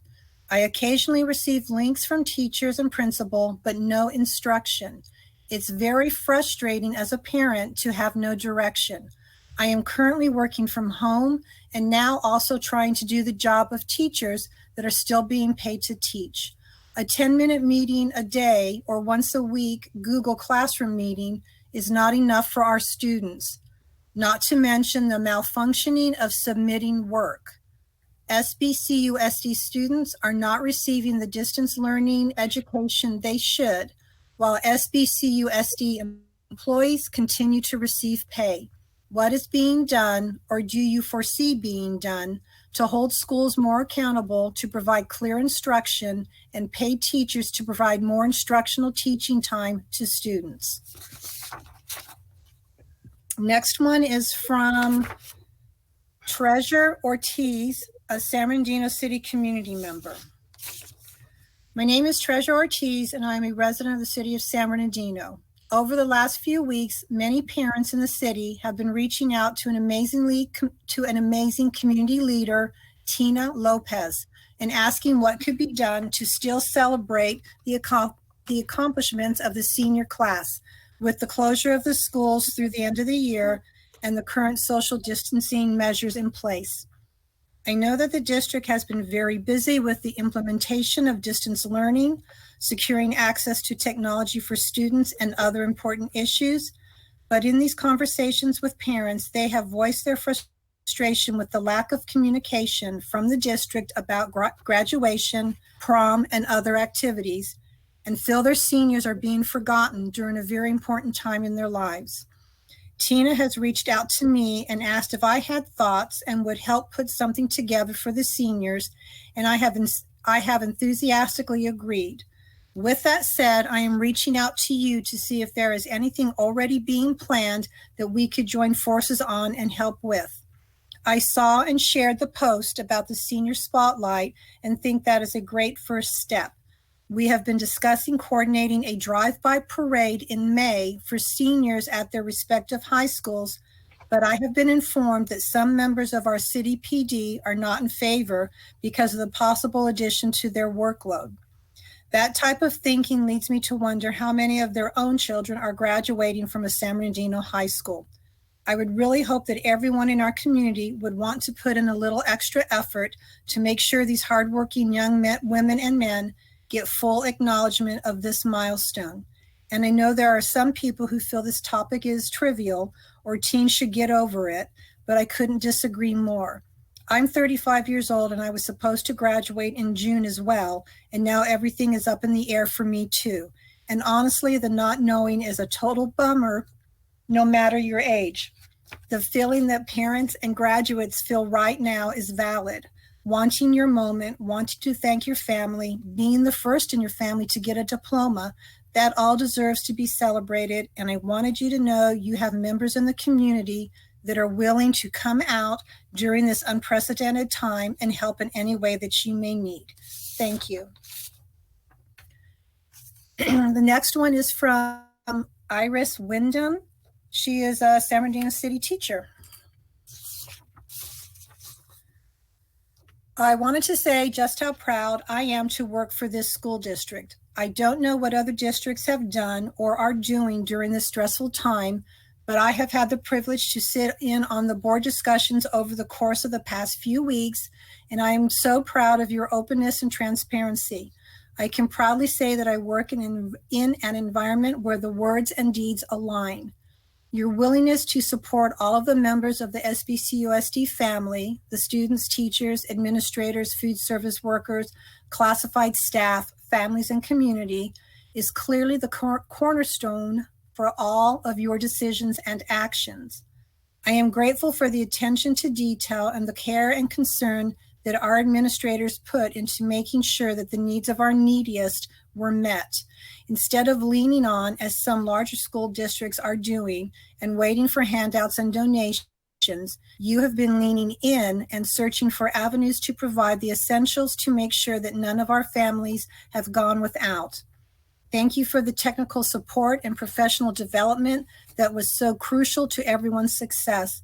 It was so refreshing to hear the positive accolades for the teams of educators, program facilitators, and technical support team who worked so hard to identify best practices and deliver the best foundational support they could in such a short time span. Thank you for acknowledging that we are traveling in uncharted waters and for recognizing that we all have a very broad learning curve. I especially appreciate the commitment that I heard from board members to ensure that any equipment and supplies that were consumed because of the distribution of necessary materials would immediately be restocked to ensure that we start off the new year prepared to meet the needs of our returning students. It goes without saying that the uncontentious way that the board interacts with our Students Association and Classified Union is truly gratifying. We work and live in a community that truly cares about the people in it. We can't say that this is the case everywhere. That's why I'm so glad that I am here. Thank you for all that you do. Okay, and that was it. That was all of them. Thank you. Thank you, Karen. I appreciate that. And I'm sure Dr. Volkermer, you were taking notes as well. We have some school sites to reach out in reference to Chromebooks and packets and things like that, but that's great. You know, we have the information and we know what the next steps are or the needs of the community. So thank you again, community, for your comments. We'll now move back to item 5.0, which are public hearings. So I will open up our public hearing. And we are now at 5.1, adoption of the 2021-2022 traditional school calendar. There were no comments for that. Okay. No comments? So moved to accept the calendar. Dr. Flores? Thank you. It was moved in. Is there a second? I think you raised your hand. Second, Okay. Margaret Hill. All right, it's moved and properly second for the school calendar. And I have we'll a take- comment. Do you have a comment, Mr. Tillman? I saw Yes, something. I put it in chat, yes. Okay, ready. I got you. Go ahead. Yeah, I would like to look at moving the date out. I really think the August the 2nd date will be too soon to start. I think that because we took all the technology out of the classrooms, that's going to take time to, even if they're ordering, I hope they're ordering the equipment right now, but I know they have to take inventory of all the equipment that went out at the different sites. I think we gave out 27,000 additional devices from the classrooms. All of them are not the same devices. Some of them are iPads and those type of things. So it's going to take time to order that and put it back into the school site. Also, I think we'd be a whole lot better off, for instance, if we started the first week of September instead of the first week in August, just to get they're talking about having medication that might be able to be used against some of the viruses. We know right now that the ability to identify and test and quarantine is not there right now in this area. So I think with time, there'll be more supplies available for testing, even for PPE. I don't think we can get all the hand sanitizer and gloves and masks. And maybe that's what should drive the start date. It doesn't make sense to give ourselves an artificial date that we're going to have to work harder to meet. So unless the staff can say for sure that we're going to have all the PPE to start school on August 2nd, I think we'd be a whole lot better off buying ourselves some time and starting in September. Mr. Tillman, also this on item 5.1, that's for the calendar of 21-22. So we've already approved the current calendar. So that's something we would have to talk about later on as that date comes. But this is for. And I thought at the last minute, I asked that we agendize it. Are we going to agendize the calendar for this coming year? The current calendar? You know, we could, but I mean, I asked the same I question apologize. time. And the previous time when I looked at it, it was the same thing. It's 21-22 has nothing to do with what. Oh, well, are we going to agendize the other one? Board, I mean, if we like to look at agendizing, I think it'll be a good discussion. I brought it up at the last meeting. Okay, so we'll capture that this time for sure. Thank you, Mr. Tillman. Thank you. Dr. Flores? Oh, okay. Dr. Flores? Dr. Flores, I believe you put your comments in to speak, or Dr. Volkermer, were you going to make the correction on the year, the calendar, right? Yes, okay. correct. That's what I thought. Okay. It's you, Dr. Flores, it's you. Are you on mute? No? It won't go off. Okay, there you go. Uh-oh. You're muted. We can't hear you.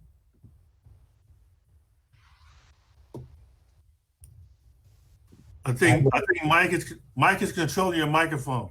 Yeah, I move that we continue that. I can't. Okay, Dr. Flores, we can't hear you. Don't know why. Oh, there I am. There I am. My mic would go on. I was just going to also clarify for Danny that was for the 21-22 calendar. And I do agree with him that we should agendize the start of school for this coming year. I do agree with you, Danny. Thank you. If there's no other discussion, no other discussion? Yeah, I have. Did you have something, Mr. Gallo? Yeah. Yeah. Okay. I'd suggest if we agendize it, we ask a representative of the calendar committee to come and be prepared to speak at that discussion. Okay. That we just want to honor the work. Agree. I agree. Dr. Volkemer, you can let us know when that can happen. I believe Ms. Rosales Medina, I see you on there. Oh, you just said you support agendizing. I said that I support it as well, and that would have been in my public comments. I'm just making sure we do address it. Okay, thank you. I'll go ahead and call for the vote. Mr. Gallo? Aye. Dr. Hill? Dr. Hill? Aye. Dr. Flores? Aye. Mr. Tillman? Aye. Ms. Rosales Medina? Aye. Dr. Wyatt? Dr. Wyatt? I see him saying it. Okay, he gave me a thumbs up, okay. And Gwen Rogers, aye. All right, motion carried, thank you. 5.2, Memorandum of Understanding, Coronavirus Response between the San Bernardino City Unified School District and California School Employees Association, and it's Chapter 183. So moved. Second. All right, it's been moved and properly second. I don't believe there was any comments on that, Karen. If so, click in before I take the vote. No, you're correct. There were no comments on that. Oh, all right, thank you. I actually have a comment. Okay. I really, as many of you know, I really wrestled with this one. And it was specifically with regard to the time and a half consideration. And I'm wrestling with it on a kind of a fundamental issue. I see people who are in real, quote, danger, i.e. our healthcare workers that are treating COVID patients, many, our police departments, our fire departments, et cetera, that are really interacting daily with our public.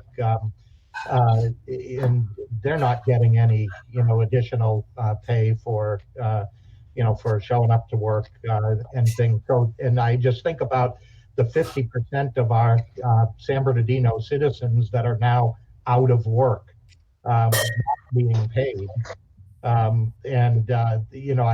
think of these considerations, and yet I'm torn with, wanting to support our workforce and our classified workforce folks and the dedication that they've had in meeting meal needs, et cetera, and it's not a ton of money. It's affordable now. I mean, is it affordable next year? Well, it's gonna hit us at some point in the future here. But I really had a lot of consternation about this. I want to support our classified people. I really do, and that's kind of my overriding concern. But just in thinking about our residents who are actually funding, through their taxpayer dollars, now dwindling because many are unemployed, and our people are still getting paid full salary, and I'm sure that they're all very grateful for that and everything. So, to get a 50% pay raise to come into the office is, it just doesn't seem to sit well with me. But again, in kind of show of support of our classified people, I'm inclined to kind of reluctantly, on principle, vote for this, and just show that we really do care for our staff and our people and want to see them thrive and succeed during crisis, and certainly appreciate them coming to work for meeting the needs of many of our parents out there, and quite frankly, putting themselves at more risk than others who are not coming in. So I just wanted to share my consternations with everybody and let you know kind of how I felt about it. It just really didn't sit well with me, but I really want to be supportive of our CSEA. So I just wanted to state that. Thank you, Mr. Gallo. And Ms. Rosales Medina? I just wanted to mention that, just to kind of hopefully have Mr. Gallo feel a little bit better. I mean, it's unfortunate what those that are actually in the front line, nurses, grocery workers, although the grocery workers in some cases are actually earning what they deserve now. But it's unfortunate when you see other employment, those that are part of the necessity of working right now are not receiving what they should be receiving. And I think our school district has always set an example. When Redlands Unified School District employees came to our district, seeing how we can support them and so forth. There are people are looking at what we're doing. And I think it's important for them to also feel appreciated, and also for those that are working right now when they don't have to work while everybody's at home. I think this is definitely the right thing to do. And also, just so you know, for small businesses up to 500, I mean, even with the federal government, with the PPP, which is a payroll protection program, I mean, they're covering 8 weeks of paid salary, so paid payroll. For that way, small business can still continue to pay their employees. So there's many avenues of how we can support, but I really do believe that our school district is doing what's right for our community and making sure that the economy is also continuing here, at least through those that work within our district. Thank you. And I believe Dr. Flores? Yes, can you hear me? Yes. Okay, I'm having a difficulty with my computer. Something's wrong. Okay, here you go. I also support the paying our classified time and a half. They're out there doing the extra mile when they don't have to. And I think it's worthy to show them our appreciation and that we see them. We value their volunteerism, but also value their work. And I pray for them every day so that they are safe and they take precautions for their safety. Thank you. Thank you, Dr. Flores. And Mr. Gallo, you had a final comment? Yeah, I just wanted to say something that I think I heard Abigail say, that the others aren't working. Well, I don't think we're giving everybody that this is a paid vacation for everybody. I'm sure we're going to be hearing from Dr. Volkemer at some point, what our classified staff are doing and can do to support the efforts of our school district and, some of the activities that we have been, deferring for many, many years, in some cases on systems improvement, et cetera, because it's been complicated by trying to run schools at the same time. So now's the time to really, we could certainly engage some of our classified workers in that amount of work as versus just non-engagement in any work activity and being paid for. So I'm not sure we said just go home and sit there and have a nice vacation. So I just wanted to clarify that. That's not the understanding I had from the governor's ruling. Right, but even with the federal government, I guess I was referring to the PPP, is that there's that the extra funds for small businesses that are able to get covered 8 weeks in their home right now too. That's already out of money. They're trying to authorize another $250 billion. They need to have almost $2 trillion if they're going to help every small business. And people are already laid off. You saw almost half of our residents in the city of San Bernardino are now unemployed. Yeah, well, I guess that goes further So- because so just a it is- further discussion in that piece. Do anything. Right. Yeah. And it's Okay. not helping our restaurants, et cetera, et cetera. But Well, if the corporations weren't getting Here all nor a big chunk of it, it might have helped for the small businesses. But that's just a different story. Okay. Piece. All right. Okay, board. So let's, Dr. Volkemer, did you want to give something before I call for this vote? I just wanted to clarify, based on Mr. Gallo's comments, you'll be hearing a little bit in our COVID-19 update about getting our workforce moving and re-engaged. So we will be addressing the initial elements of our plan toward that in just a few minutes. Okay. All right. Dr. Wyatt. Did you give me a thumbs up? Are you on mute? Okay. Ms. Rosales Medina? Yes. Mr. Tillman? Mr. Tillman? Aye. Dr. Flores? Aye. Dr. Hill? Aye. Mr. Gallo? Aye.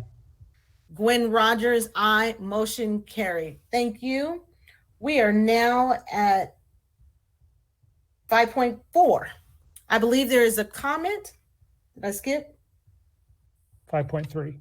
5.3, I'm sorry. 5.3, Memorandum of Understanding Coronavirus Response, Addendum between the San Bernardino City Unified School District and California School Employees Association and its Chapter 183. So moved.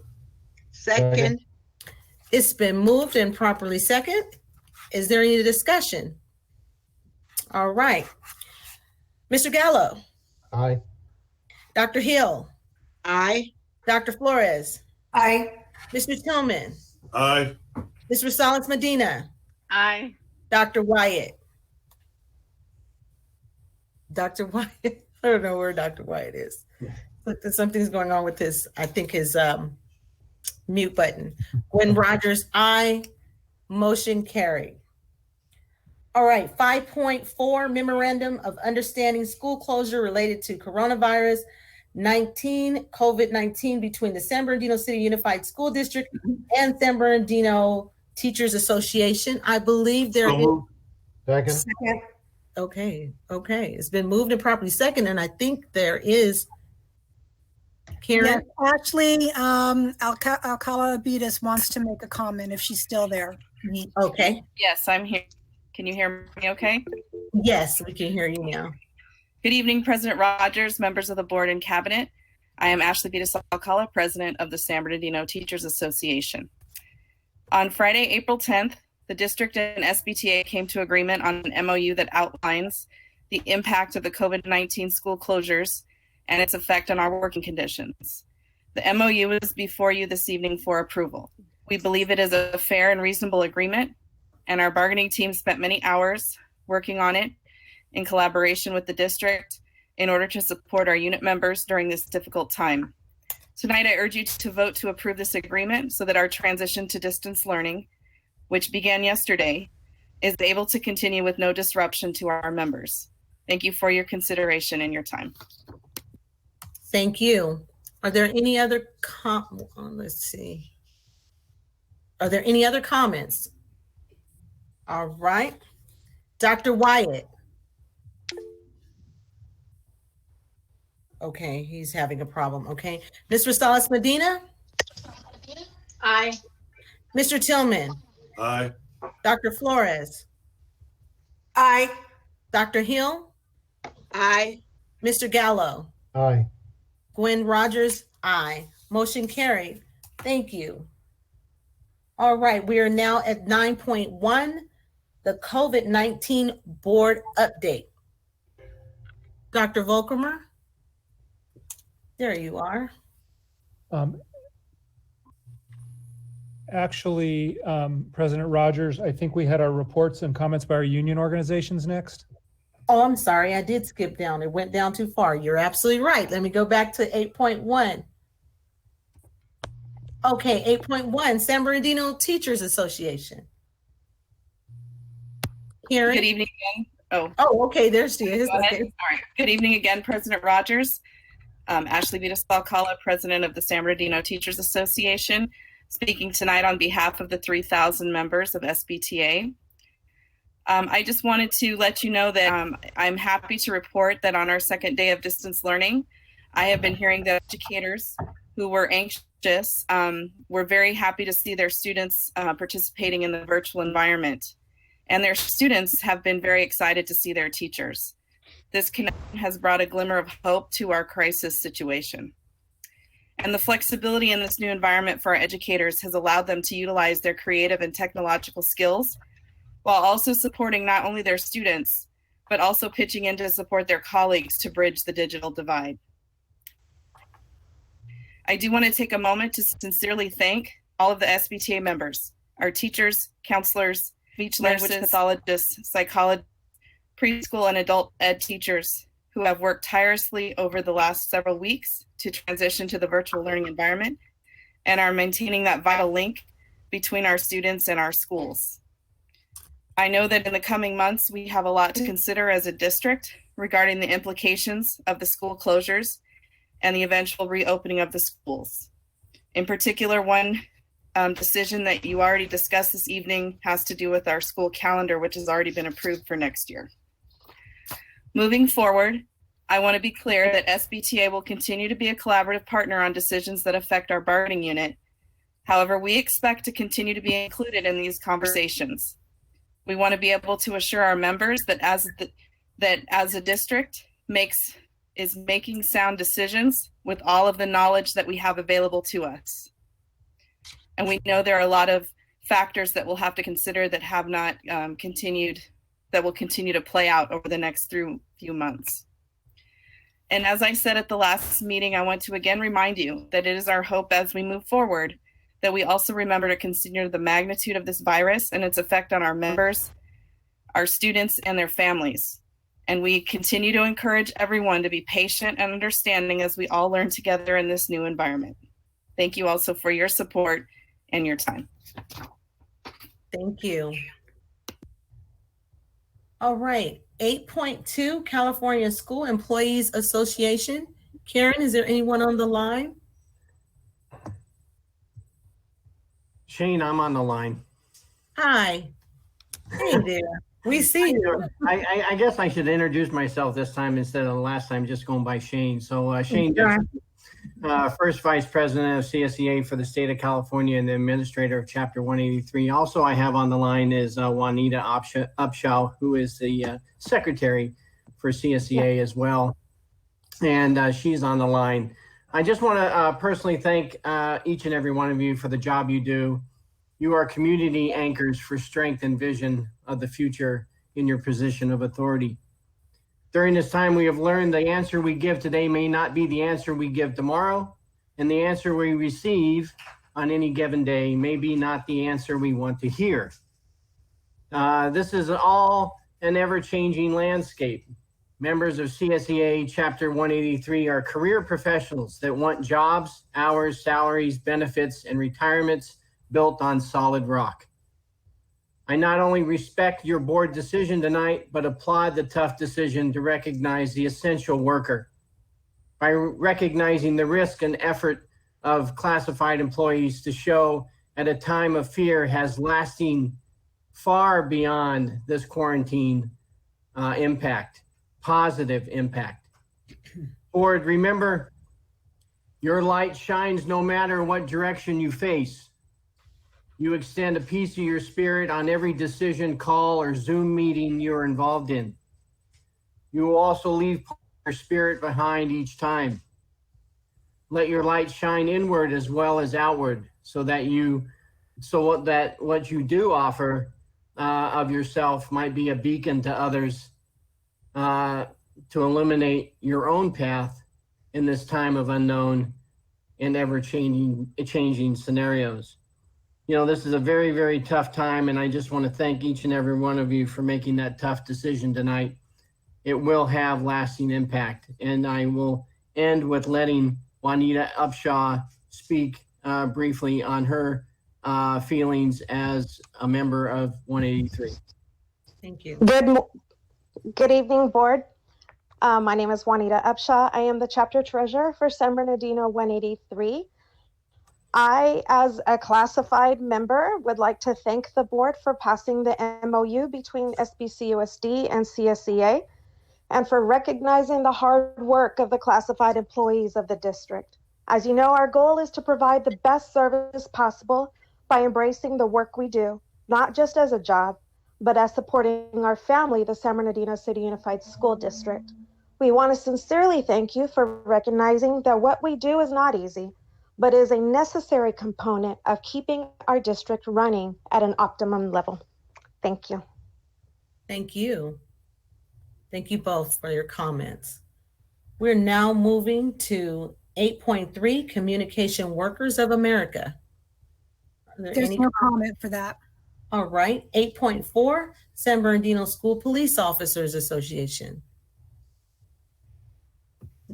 I don't believe there's one for that either. All right. I'm here. Oh, there he is. There he is. I'm sorry, Karen. Is that Aaron? This is Daniel, ma'am. Is it okay? It's popping up. Okay, I see it now. Good evening, board president, board members, cabinet, superintendent. This is Daniel Arias, the POA president for our association. First and foremost, I want to just thank all of you guys for your hard work and dedication. I know you guys have been extremely busy, and at the same time, I want to thank and just recognize everybody who's working together district-wide, you know, school administrators, all the principals, the teachers, our classified staff. I think we're all in this together. You know, this is something new for all of us, but you know, you can see the team effort that the district is implementing and everybody working collaboratively during these tough times. I don't have much to say, but I do just want to highlight some of the things that our officers have been doing since this pandemic started and before the pandemic. As you guys know, since the school shut down, we were the only department that continued to be out in the field, and we continue to do so. We are dedicated to this district, to our community members, to our students, to our staff, to our district property. Our 16 officers that we have right now currently working, they have all, you know, rised up to the level of this occasion, and they are committed. You know, we haven't had a call off. People are tired, but we are committed to serve this district at a high level. Since this pandemic has started, we've had a shooting at Del Vallejo where a subject was shooting into classrooms. He was arrested. Just yesterday, we had a shooting just outside of San Gregorio High School where juveniles were present. We were there. We've had multiple burglaries where we've caught the suspects. And like I said, what I'm trying to say is I just want to highlight my guys and my girls. We have female officers as well. And I don't know if the community is aware, but I want you guys to know that although we might be a small department, we might have, you know, not a lot of members, but we're out there. We're being effective. You know, we're out there as, you know, 24/7. So I just want to just, you know, highlight our officers and their efforts, everything that they're doing. You know, we're humans, just like everybody else. We're humans, and even though we've had some members that were, you know, a little scared with this whole pandemic, we don't want to take stuff to our families. You know, we come here every day, we strap our boots on, we don our uniform, we go out there, and we represent this district. We represent this city. So I just want to let our community members know that we're out there. Call us if you guys need anything. Para nuestra comunidad que habla español, si me están escuchando, soy el oficial Arias del Departamento de Policía aquí en el Distrito Escolar de San Bernardino. Y les quiero decir que nosotros estamos aquí para ayudarles. Estamos todo el departamento estamos dedicando nuestro tiempo. Estamos día y noche para lo que ustedes ocupen. Y esta es nuestra misión, nuestra meta, es siempre ayudar, ¿verdad?, a nuestra comunidad del distrito de San Bernardino, sea con cualquier cosa que ocupen, por favor llámenos y ahí vamos a estar para ayudarles. Thank you guys very much, board president, board members. I just want to shout out my guys and let you guys know that we're here, we're working hard, and that, you know, we're passionate about what we do. Thank you very much. Thank you so much for that. We appreciate it. All right, we will now move back to 9.1 again, the COVID-19 board update. Dr. Volkermer. Thank you, President Rogers. As David's bringing up the slides, Okay. I just want to say we're going to bring you an update on our efforts in response to the coronavirus pandemic. And I want to share up front that our presentation covers a lot because a lot has been done. You've heard me, I think, use the expression before. These teams are not just moving mountains, they're moving mountain ranges. And so we would ask for your patience this evening as we share updates around a number of fairly major projects. Our objective really is just to make sure that you have the information you need to share as you travel throughout the community. So I'll get through my slides fairly quickly. You'll notice we changed the subtitle of our presentation. It did used to say, doing our part to flatten the curve. We've gotten a new edict from the governor, and that is it's been flattened. Now we want to bend it down to a decrease in the other direction. So that we're going to continue to do our part to bend the curve. So David, next slide, please. Our objectives tonight are just to update you on the district operations in response to the pandemic and review just some of the metrics, not all of them, that the district is using to measure our progress as we move forward. Next slide, David. And we want to just remind you, board, of our core values. They are ensuring that all students have meaningful learning activities through distance learning, beginning just yesterday through the end of the school year. That's our primary focus, and that's the thing that we're really most intending to accomplish. While we're doing that, obviously, we want to minimize exposure for staff and students. And then our third objective, which we added this time, is using the COVID-19 crisis to focus on systems improvement and building the capacity of our team. When we're done with this crisis, whenever that happens to occur, we want to emerge better than when we started. And we're very focused on that. The number of initiatives, one of which I'll introduce a little bit later during my comments. But those are our core values that we're keeping in mind as we do our work. So we'll move to the next slide, David, please. And we'll turn it over to Tom first. Yes, thank you, Dr. Volkermer. This came up earlier. I know Mr. Gallo discussed this a little bit. So obviously we do have employees that are working at home and could have other things to do. We understand that. So here's our objectives: to provide robust training to re-engage our employees. And like that comment says, we want to come back stronger and better than ever. Also, making contact with students and families as we get through the distance learning. Compassionate checks has been a term that's been used, but we're going to have a lot of families to contact and students if they're not on the program, on the distance learning program. Also completing projects that in a normal time we haven't been able to get to. So, and that includes training also. So next slide, please. Kind of two levels here. We have the district level training and support, and that would align with any district priorities. For example, the community engagement plan would be an example, and then offering more structured, tailored training based on specific job classifications. And we see this as not only a short-term issue for the next few months, but also a long-term. It won't just stop, let's say in June, a long-term, something that we can continue on in terms of training. And the next slide, please. These are, I would say, our guiding or essential questions that we're going to be working on as a department and bringing not only our unions, but administrators, other people involved in this plan. So number one, I talked about a little bit earlier, improving the relationships that we have not only with students and the families. High quality customer service.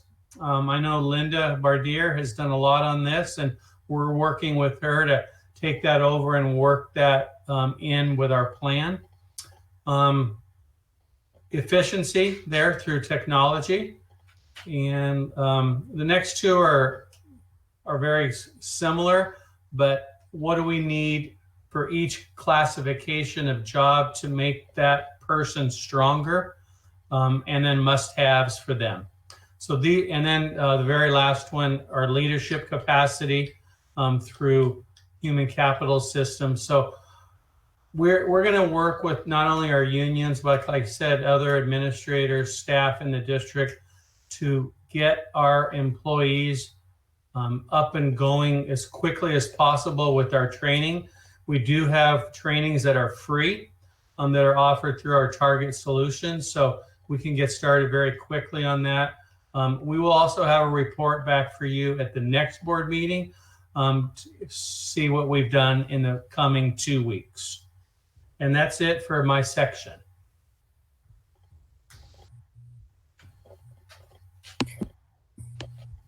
Good evening, board. I just wanted to fill you in on the data related to our communication efforts for our parents, employees, and students. We continue to maintain a constant flow of information via robocalls, social media, website updates, and our employee newsletter that is going out. Next slide. Our printing services team remains fully engaged in supporting the needs of our students. They're working with a skeleton crew, but they've managed to produce lots of printing requests, including some large requests for our special needs students and their learning packets, as well as learning packets for our English learners. And we have also printed letters for all families across the district in preparation for successful launch of our district learning. The team in communications has also helped with several school board meetings that we've recorded, a special video message from our Board of Education to our families related to distance learning, and we've supported requests from the Personnel Commission to live stream their meetings as well. And this concludes the information from communications. Well, good evening, board. Just providing you an update on your incident management team. So the slide you see here is our current structure of the folks that we have that are managing the boots on the ground crisis daily to meet the needs from the board and from cabinet. And so we have a wide variety of folks that are on the team from different areas of the district that are helping us manage this and making sure we're recovering costs and tracking costs, and that we're able to get the supplies needed for both now and, as Mr. Tillman talked earlier, moving into the future and looking into what our needs are going to be as we return into our new normal. Next slide, please. So this dashboard you may be familiar with. This comes from the County of San Bernardino. These are this is the COVID dashboard that the county provides, and it's updated daily. So you'll see that of the patients tested within our county, there's over 1,400 that are positive. We do have 67 deaths within the county. In the city of San Bernardino, there are 164 positive cases in the city and 58 in the city of Highland. Statewide, we're watching this as we hear from the governor and as we're all following. There was a slight increase, about 2.8% this week in ICU admissions, and that was following a week of relatively stagnant numbers. So we're kind of at that point where we think the curve is starting to shift. We do want to make sure that we are still adhering to the stay-at-home orders, and we're still adhering to all the precautions that we have in place so that we can keep this in a downward trend. Next slide, please. So some of the work that we did since we last shared with you a couple weeks ago is we're still safely managing the daily in-district work activities of the folks that are in. So we're paying attention to the departments and the sites and tracking the numbers that are in to make sure that we keep it at a reasonable, manageable level for essential duties within our district. We're currently working with the Ed Services team to get the learning resources out to our TK through first graders. And today we delivered 12 3D printers from Bing Wong Elementary to Loma Linda University. They had a request into us to produce personal protective equipment And so they had that need. And so we were able to help fulfill that need. And they're also going to be making some of these items for our frontline workers, including our school police and food services that are on the front lines every day. So we'll be getting them some equipment as well. And then coordinating our device distribution. That was a heavy lift last week and a couple days this week. And I'll show you the data from that in the next slide. So our current device distribution, and the objective was to provide a device to all TK through 12th grade students. Phase 1 occurred last week, and that was at every single school site. So every school met the needs of their families, and we had a very hardworking team of device movers constantly that were shifting devices from one site to another, trying to keep the items within a school's cluster to meet the needs of the families that were coming. We wanted to make sure that the families were able to get a device at whatever school they showed up at. So if I have 5 children and I showed up at one of my children's schools, we wanted to make sure that they were able to receive all 5 devices at that school and they weren't having to bounce around the school district. So phase 2 is occurring tomorrow and Thursday. We will have a regional distribution at the 6 comprehensive high schools. And we're also going to be doing technical support at those locations. So if families received their devices last week and they got home and having some type of technical issue logging on, we want to provide that support so they can come to any one of those locations the next 2 days to do that. And then our metrics below. So we believe at this point, we have about 34,000 students, just under 35,000 that we can say have a device issued by the SBCUSD in their home. And 20,000 of those, just under 21,000 of those have been issued to date just through the COVID response. And so we believe that there's about 20 to 25% of our students who will not come get a device simply because they don't need one in their home. They have other devices already that they're able to use. And we're constantly monitoring that. That number will adjust as we move forward. So thank you. IT has worked with the team and they've identified about 2,600 hotspots that are needed. We expect 3,500 in early May and heard that 600 arrived today in the warehouse. So those will be distributed. We have a phone number here. Parents can call this number and they can work through their school sites if they require a hotspot. So we feel pretty good about that and hope to get those hotspots even sooner than next week. Student emails have been rolled out. We know that it's an important part of 21st century skills. Responsible use of technology is an essential part of digital literacy. We've provided all K-12 grade students with safeguards, including Gaggle, third-party proactively monitoring student emails. Next slide, please. Nutrition services, we've added 2 locations, Arrowview and King Middle Schools. On April 27th, they'll begin the 2 additional sites for a total of 9 sites providing meals for our students and our most vulnerable learners to receive the same meal via direct delivery. Our average daily total is over 8,700 meals served, plus the 856 that are delivered to our most vulnerable students. The total meals distributed for the week, about 48,000. And we have received some messages on our hotline, some thank yous, some dietary requests, and so that's been helpful. Next slide.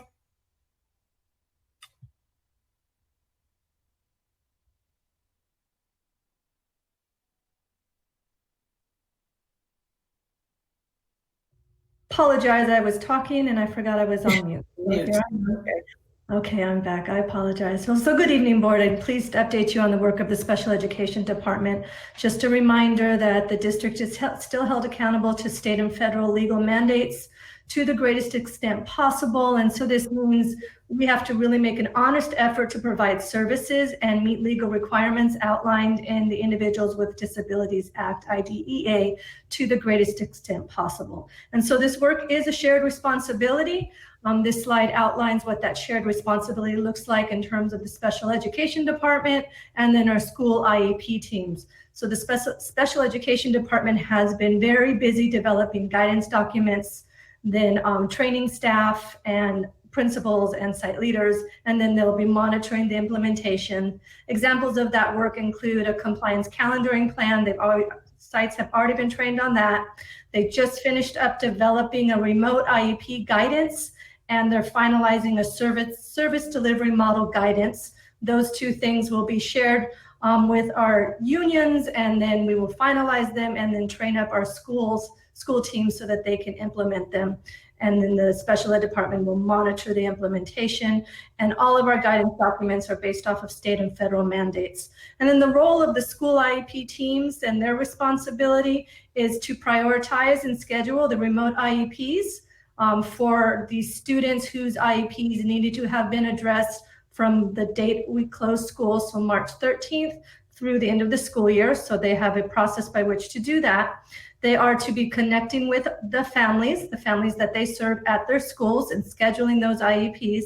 And then they are to be documenting services that they're providing, that specifically our teachers and our case carriers, and documenting when they hold their IEPs in the compliance calendaring plan. So you can see that it is a shared responsibility to make sure that we're meeting the needs of our special education children. Next slide, please. So in terms of metrics, we, as a reminder board, the special education department has committed to reaching out to our parents on Wednesdays. And so as of last Wednesday, we've had 12,129 calls received. And those calls are coming from Dr. Lundy and or a designee, where they're just letting them know what's going on in the district level. Ms. Christakos already shared the meal distribution. Just a reminder, when we say our most vulnerable, we're talking about our medically fragile and severely handicapped students. And so 856 meals distributed through direct delivery. And once we get our remote IEPs scheduled, I'll start coming back with how many have been held either by phone or virtually. That won't take place until the beginning of May. That is it for special education.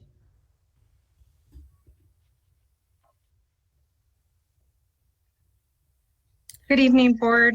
It's my pleasure to provide an update related to the work of Student Services Division in collaboration with all of our other district divisions.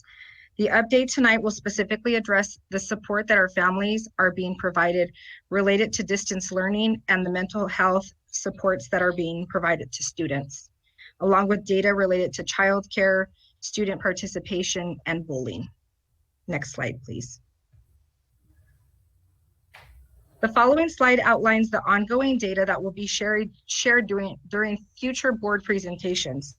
So you see the distance learning participation. That data will be gathered in multiple layers and reported back out to our board at each board meeting. The Google Classroom usage data reports will show how students are logging into their distance learning opportunities daily, as well as a mechanism through Aries, which will track our students' weekly participation, which teachers will report weekly. Our childcare information will reflect our efforts around childcare. And you can see that currently we are supporting 26 families. We have one family that is pending. We're working with them currently to get them the access that they need to the appropriate childcare. I want to draw your attention to the numbers that have decreased in spaces available, just as a note. This is a result of some of our home child care centers changing their parameters and not allowing the same number that they had previously been allowing. But you can see that we still have a very generous cushion there. And we feel like we don't have so many families in the pipeline that we will not be able to meet their needs with the current 211 spaces available. As far as the data around bullying, we have one new case reported. I'm sorry, I couldn't see my own screen. The intervention team will begin the screening and deploy the team as needed. I do want to note that we also had cases that we're working to close out prior to COVID. So I want to reassure the board that any cases that were open before we went into the stay-at-home order and our distance learning, we are still continuing to address those students' needs for safety and addressing the bullying. Next slide.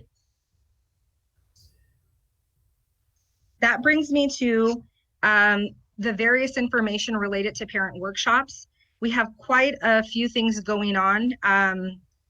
We heard parents asking for that support and recognized early on that in order for our youngest students to be successful with their distance learning, this would require us to also respond to the needs of our families. So we started with an initial intro to Google Classroom, and we did that in a pilot form last week on Thursday and Friday. We are now actually up to 6 sessions per week based on the number of people that are asking for this and the number of seats that we have available. And we'll continue to make those adjustments. As more and more people are asking for, we have the ability and capability to continue to meet that need by adding more spaces to the sessions that we already have planned.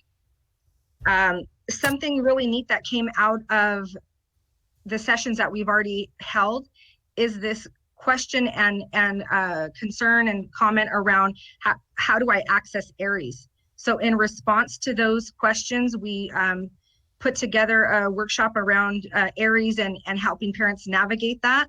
We will continue to do this to meet the need of our family and our entire community as they share with us new needs. We will respond to them. Actually, while we were in this board meeting, I had a principal texting about some support around a little more technical pieces of Google Classroom, connected that principal with our director for family engagement, and they're working on meeting that specific school's need. We are here to serve, and that is our sole desire.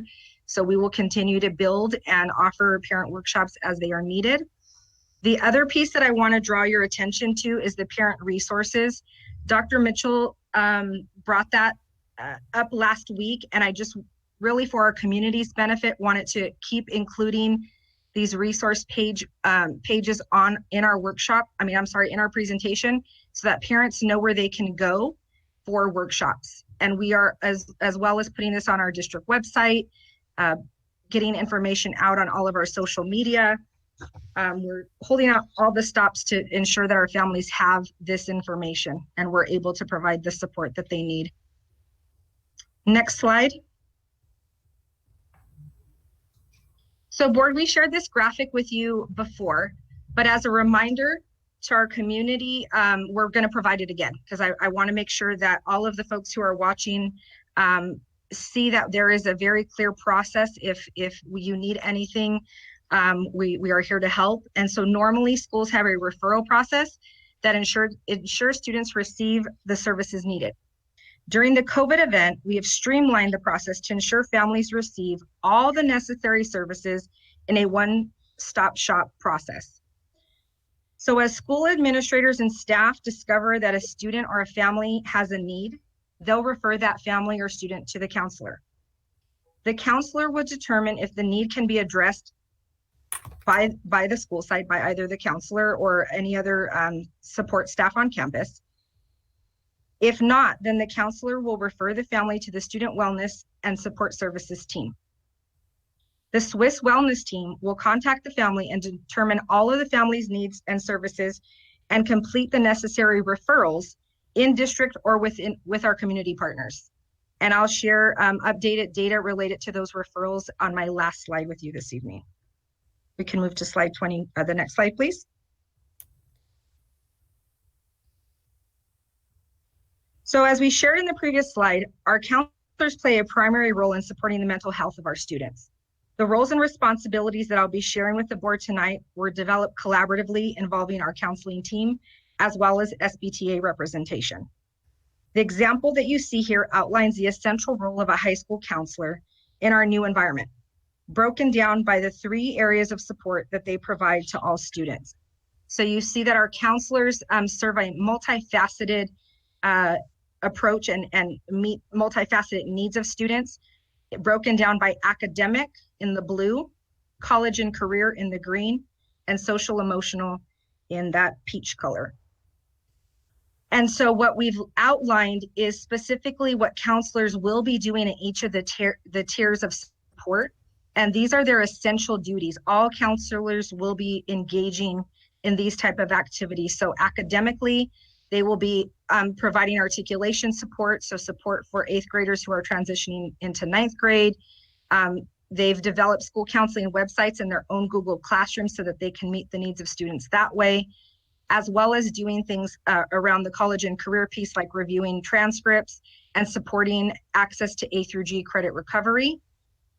And also in the domain of social emotional, providing SEL mini lessons, and this is where they're partnering with classroom teachers to have access to the classroom so that they are meeting the needs of students. And we know we've heard and we continue to hear that we need to think about our students and their wellness in this time, and that is very much on the forefront of our team's mind. And so these are the essential things that all of our counselors will be providing in support of the academic environment. Next slide, please. Next, I'd like to share the work and support that the HEART team is offering. So the HEART team are the specific group who provide therapy. So we move in from counseling into that next layer, that next tier, so to speak. So the HEART team has researched and collaborated with a variety of other districts. I mean, the reach out to other districts has been phenomenal because we're all trying to figure out how do we do the virtual service. And so they have developed a virtual service model, and I will comment that we are on the forefront of this. Other districts are now asking and reaching out to us to help them through this process. They worked with our legal team to create consent forms for virtual therapy to ensure the safety of both our students as well as staff. And they are making personal contact with all families that have been receiving therapy at any point, and introducing them to the new therapy protocols and beginning services that started this week. I'm excited to share that. Thank you. And the last and final slide just outlines the referrals. So you see, I shared with you the data in our pre-COVID. That was the last data that I shared with you at our last board meeting. So as far as counselor referrals, we're 2 days into the distance learning piece. And we've had 10 referrals to counselors, and we have a very nice way of tracking this data. So it's real time. It gets updated almost every day, every day and a half, as people come in and log into and add to the documents that we have going. The wellness team referrals, and I want to remind you, the wellness team is that group that once a counselor says, you know what, this is beyond my scope, then it goes to the wellness team. We have had 12 referrals and working with families to meet their needs. And then the IEHP Navigator, I want to remind you that they provide both physical and mental health services. It's gone from 463 to 469, so only 6 referrals, but we'll continue to track that data. We have 2 contracts that are being finalized right now related to partnerships with folks who will help us meet the needs of our community. I really want our community to know that we have partnered with a variety of people within our community to make sure we have the capacity to meet the needs out there. So please reach out to your school, reach out to your school counselor when you are in need. That's what we are here for. You see the Victor Community Support Services referrals, that's gone up quite a bit. You see the number that we're servicing. We don't have any completed because these are people that we will continue to work with.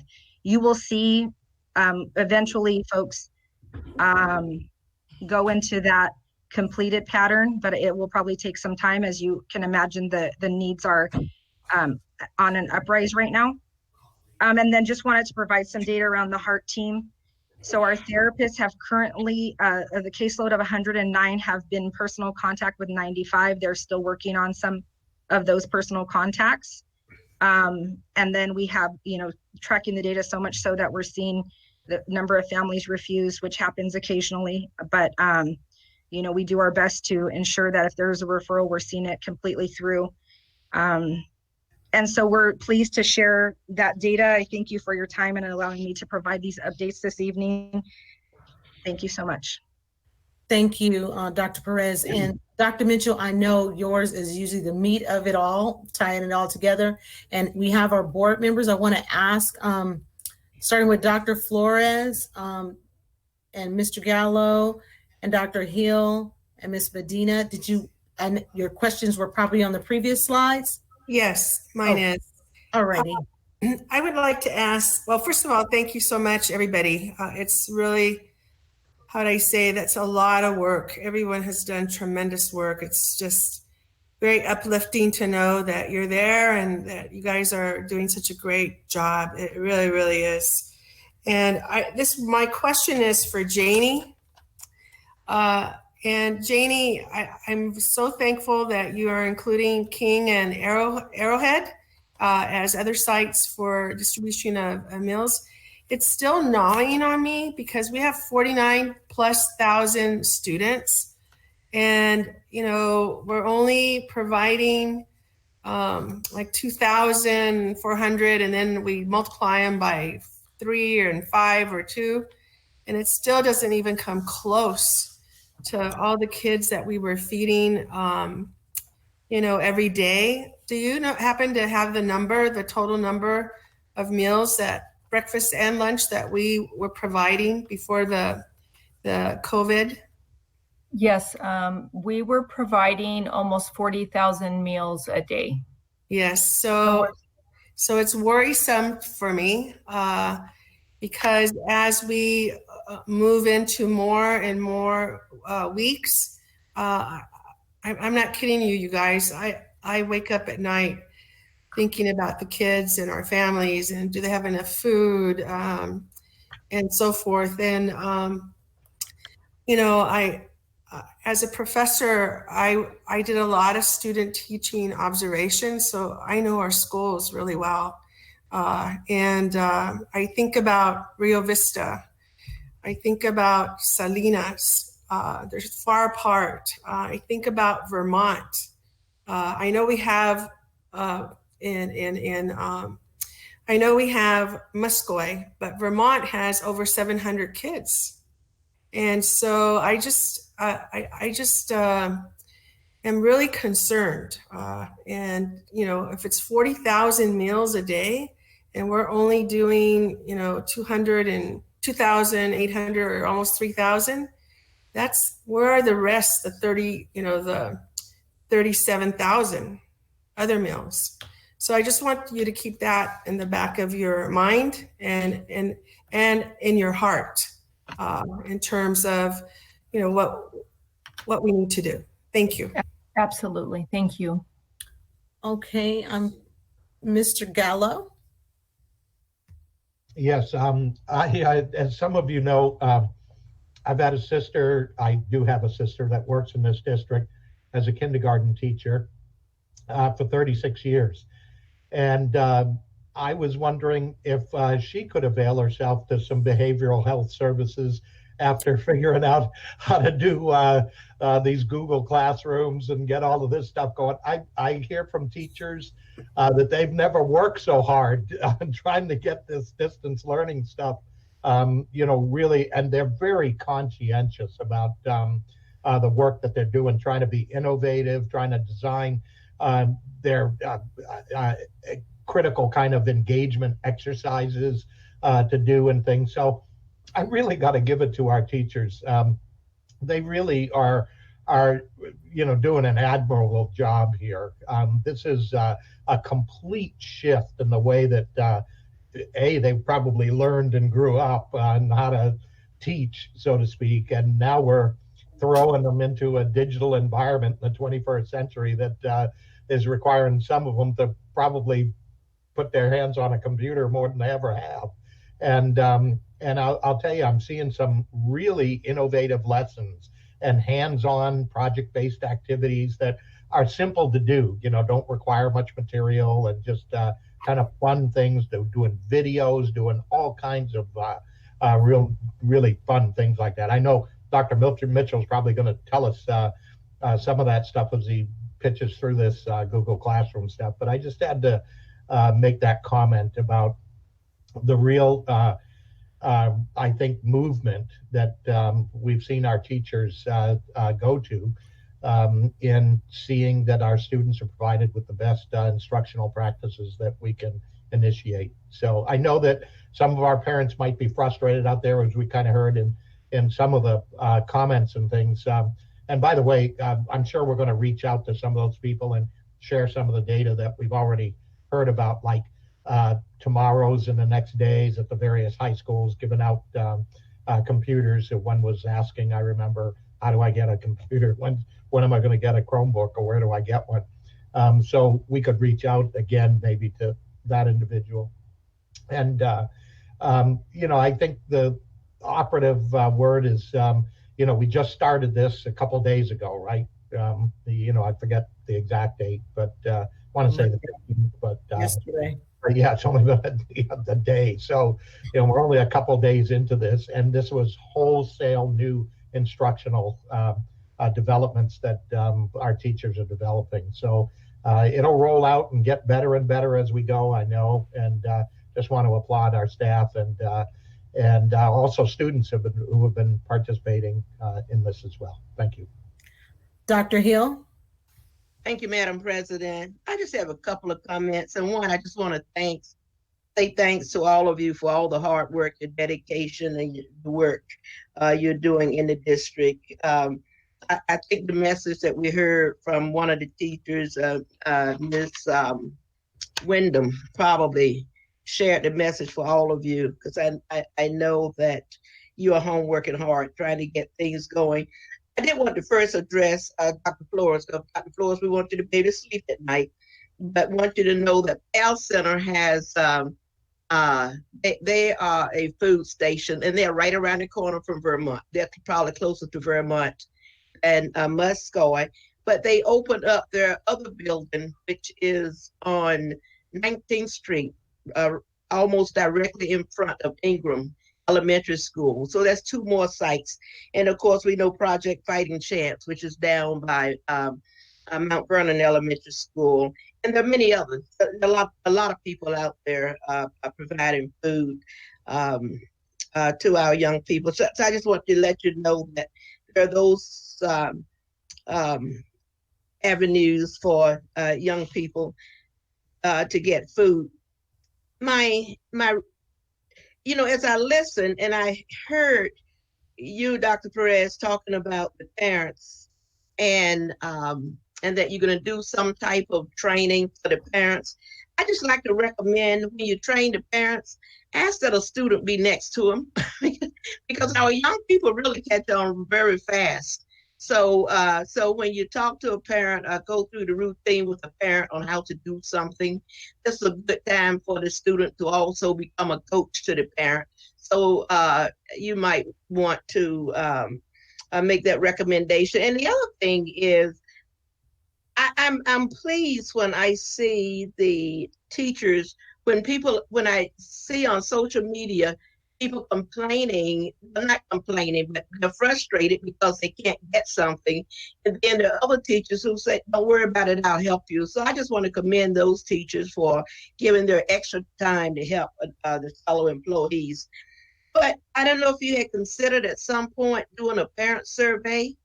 And on the parent survey, very simple, is what's your learning level with distance learning? And if you could do something like excellent, good, fair, poor, or you don't want to know, any of those could be options. And that way, and just ask them that one question. That way you'll be able to group how many people who have really gotten it and how many people who are still, trying to figure out how to turn on the computer. So I wanted to say to all of you, did a wonderful job tonight, and we appreciate you so much. Thank you. All right, thank you, Dr. Hill. And I believe we had Ms. Rosales Medina. Yes, thank you again for the presentation. I know we still have more to discuss in the future slides, but I do want to get some clarification. So just want to, with Janie Christakos, you mentioned there was 20,934 devices distributed. And then those 34,000 total students with district devices. I just wanted to clarify, is that from the beginning of the school year, or the 20,000 is just recently? If you can clarify a little bit. Yeah, I'll have Mr. Batir step in. I do know that we've had devices over, as you know, the Chromebook initiative has been going on for years. There were some that had to be replaced that might have been broken. And so if Eric is still on the line. I am. So the 20,934 Those were distributed to date during the COVID crisis. Okay. So the total number, the 34,865, that's including the Chromebook initiative that has been going on for a few years now. Some of those had come back in during this process as well that were broken or damaged, and so but that's our total is the 34,000. Okay, so but 20,000 was just during the COVID these past few weeks that we've been trying to get. Correct, and that's not including what we may have distributed the next 2 days at the high school. So after those 2 days, we'll be able to give you guys an update through Dr. Volkmer. Okay, good. Thank you for that. And then also with regards to the meals, I know that there was a discussion on meals. I wanted to get the total. I missed the total, so I know that there was 8,700 meals served, and then of course with the 856 for those that are vulnerable. What was the total meals served to date? The total to date, I don't know that I have that right on hand, but we can get that to you. Wasn't it in the slide? I think it was 40-something hundred. Yeah, that was like for the week. Okay. So if you want, ever since this has happened, I can get that to you. Okay, that would be great. And then going towards special education, I do have a question regarding the IEP and what that really looks for families. I think in one of the slides you mentioned it would be phone calls. I didn't get the other piece. What does that look like for families? Because when you mention, remote IEP, when you mention, honestly, what does that really look like for families? Because those are some of the questions I get. Does that look like when if you can explain a little bit more?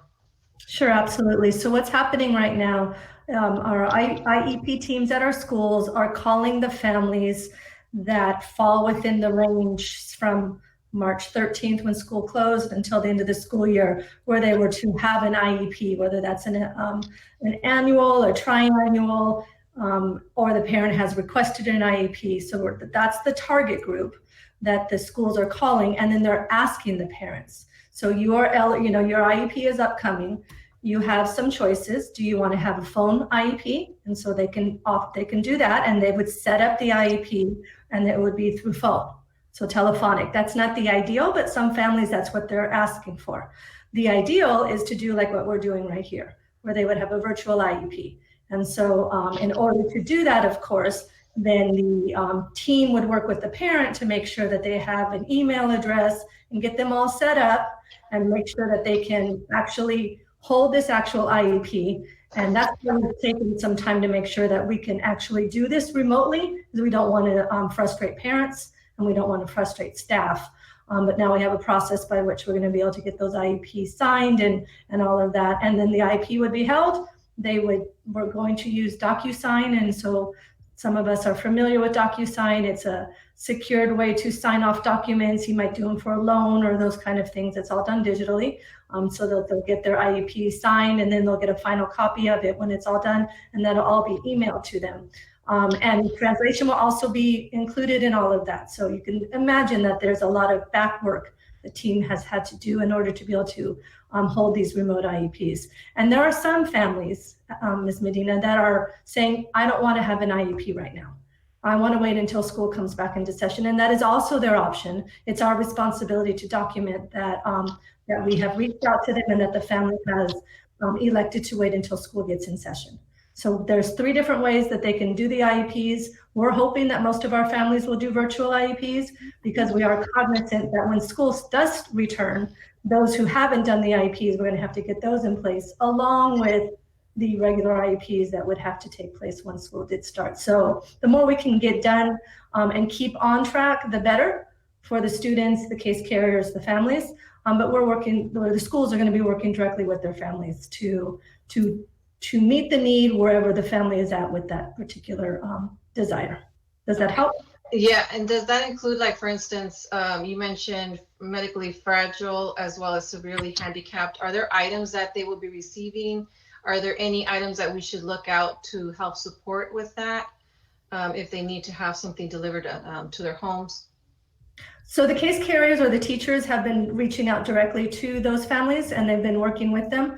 And we have a task force, or I guess a work group of our SH educators that have been figuring out what the services will look like specifically for our children that are most vulnerable. So that is, they're working through that, and anything that is needed based off of the IEP that we can provide, we are providing. Okay. All right, thank you. And then I want to go really quickly before I end with the family engagement portion. I wanted to find out, and this was with, oh my goodness, it just escaped me. It was regarding the family services, the HEART team and so forth. What are we doing to address those students that may have an emergency, or maybe in a home that's in an abusive home? And I'm talking about with teenagers, you can, or high school students, middle school students, they're able to, if we provide a hotline, but what are we able to do to inform youth? If there's something not right going on, they can reach out to this contact number. What are we doing to address that for students at the early ages, such as elementary school? So anytime things like that happen, Ms. Rosales Medina, it's the contact for the youngest students that you described. It's that contact with their teachers. They might not even be, and I'm thinking when you're saying younger, if you're talking even early elementary, the savviness to like know where to go for a number. So a lot of that happens through their relationships with their teachers, which is why it was so important for us, for teachers, to continue to have that interaction with students and to be able to see them, hear them, and interact with them. For some of our older students, on the back of their IDs, there is the National Suicide Hotline on there. We have on our website lots of information related to suicide prevention as well as domestic violence. There's we're putting that information out a lot because we know and are aware of the statistics around what's happening in this environment when we're in these close quarters and people aren't getting a break and relief from one another, sadly.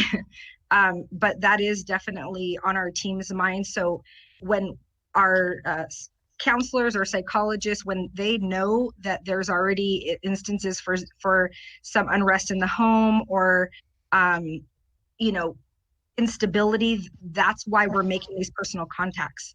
That's why it's the job, the essential role of our counselors and the team to make those personal contacts. And it's not a one-time deal. We're checking in.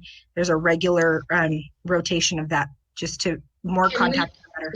Can we make available some type of familiar number, a number that they can call, and that way we can distribute on social media? So if they do have any concerns, and it's not necessarily just for suicide, it's for any type of abuse or any abuse that's going on at the home. And I know for younger children, it may be hard to remember, but as long as they're able to see it, and maybe, I don't know, having it within the Google Classroom as a self-guided, these are the extra numbers in case you need it, and so forth. So that was basically my questions. There is another piece to this that where we're having resources for our administrators and our teachers. And I know that there are numbers that are in that resource counselors have created, because we know that the teachers, now that their kids aren't physically coming on campus and not as many people are seeing them, right? The teachers are maybe needing resources, like where do I refer this student to, or I'm noticing these things, what kind of resources are available. Our team, the Swiss team, has created a resource for the leaders and for the teachers so that they have it available and can use those resources, warning signs, different type of triggers and things that might be a red flag. Okay, and just having that maybe available for students as well and families, just so you can have that handy. We are always happy to add to what we're doing, for sure. All right, thank you. That's it. There we go. Thank you all. And I believe Dr. Mitchell, you have been waiting and you are up. Thank you, board. We'll be trying to be as brief as possible. Wanted to give you some key updates regarding Google Classroom. As you know, we went live yesterday, and I want to echo Ashley's comments about just the courageousness of our teachers, the enthusiasm that they've undertaken this with, the innovation that I'm seeing. Our site leaders are being supportive, and they're learning with their teachers, and it's just a whole community renaissance, so to speak. I want to echo Mr. Gallo's comments about this is tough work, and we did it in very quick time, a huge lift over time. Want to give a lot of kudos to our cabinet team, as well as all of our mid-manager teams who don't get a lot of credit for this, but our directors and mid-managers that have helped us pull this together. We really created a tremendous amount of work over a short amount of time, and our teachers it's really resonating with our kids and teachers. And so just want to give you a brief update across the whole distance learning piece. So we have principals report that all of their teachers have developed and rolled out Google Classrooms at this point. For the first, and today was the second day of instruction, teachers generally offered orientations, introductions, get to know you, technical support, as well as parent orientation. So it was almost like the first day of school. Participation numbers were high across these first 2 days. Next slide. Thank you. Just wanted to describe for you what the typical student online experience looks like. So you'll have sometimes where kids are working independently, where teachers will attach assignments to go at their own pace, such as reading or high interest tutorials. We also have times where students will interact with each other through chats and blogs and emails, group projects, virtual field trips. And then there will be times where teachers are interacting with students through directed group lessons, videos, teacher read alouds, or specific instructions regarding content or assignments. Next slide. Also, board, we wanted to tell you that we have sent out some guidance. I know that you were concerned about recording, and there's a variety of concerns around recording. So we have sent out guidance to all of our teachers around what we recommend and what we don't recommend, just to be short and sweet. If you look at the first bolded lesson paragraph, we do not recommend the audio or video recording of live meetings in Google Classroom sessions. We do, however, support these 5 bulleted recording pieces where you can pre-record a video where you're teaching and attach it to the site. You can do screencasting, which is basically projecting your screen and while you're teaching it to others. You can have students make videos or screen chats. You can record podcasts or make a PowerPoint where you're voicing over slideshows or audio recording. And then, of course, pre-made videos and audios from a variety of resources. We do recommend that kind of recording, but we do not recommend where teachers are teaching live with kids and recording that, and that can cause all kinds of problems. So just to let you know, board, that we have advised our teachers against this, and this guidance that you're seeing here is much more detailed in a letter that we sent out to teachers and principals. Next slide.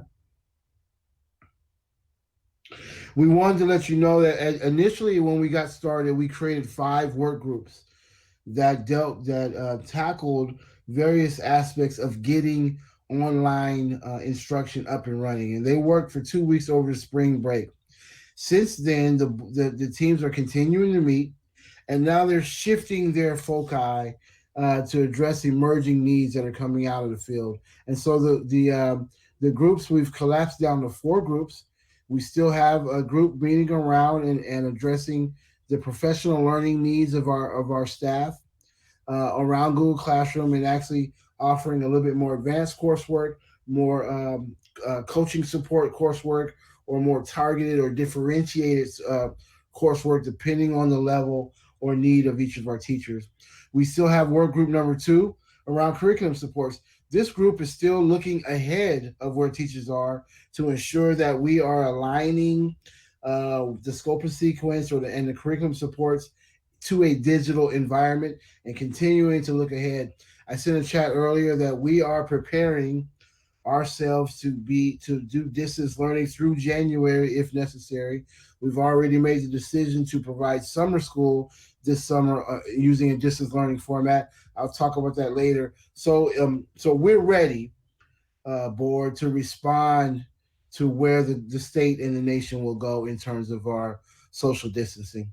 Number 3, we still have Barbara and Mike too, as well as Eric and others, as you heard from Eric's report and IMT's report around device distribution, still tackling internet access, and then of course remote troubleshooting. That also includes, we love this piece where we're asking not only can you come get a device, you can come to those distribution centers and get help with your device.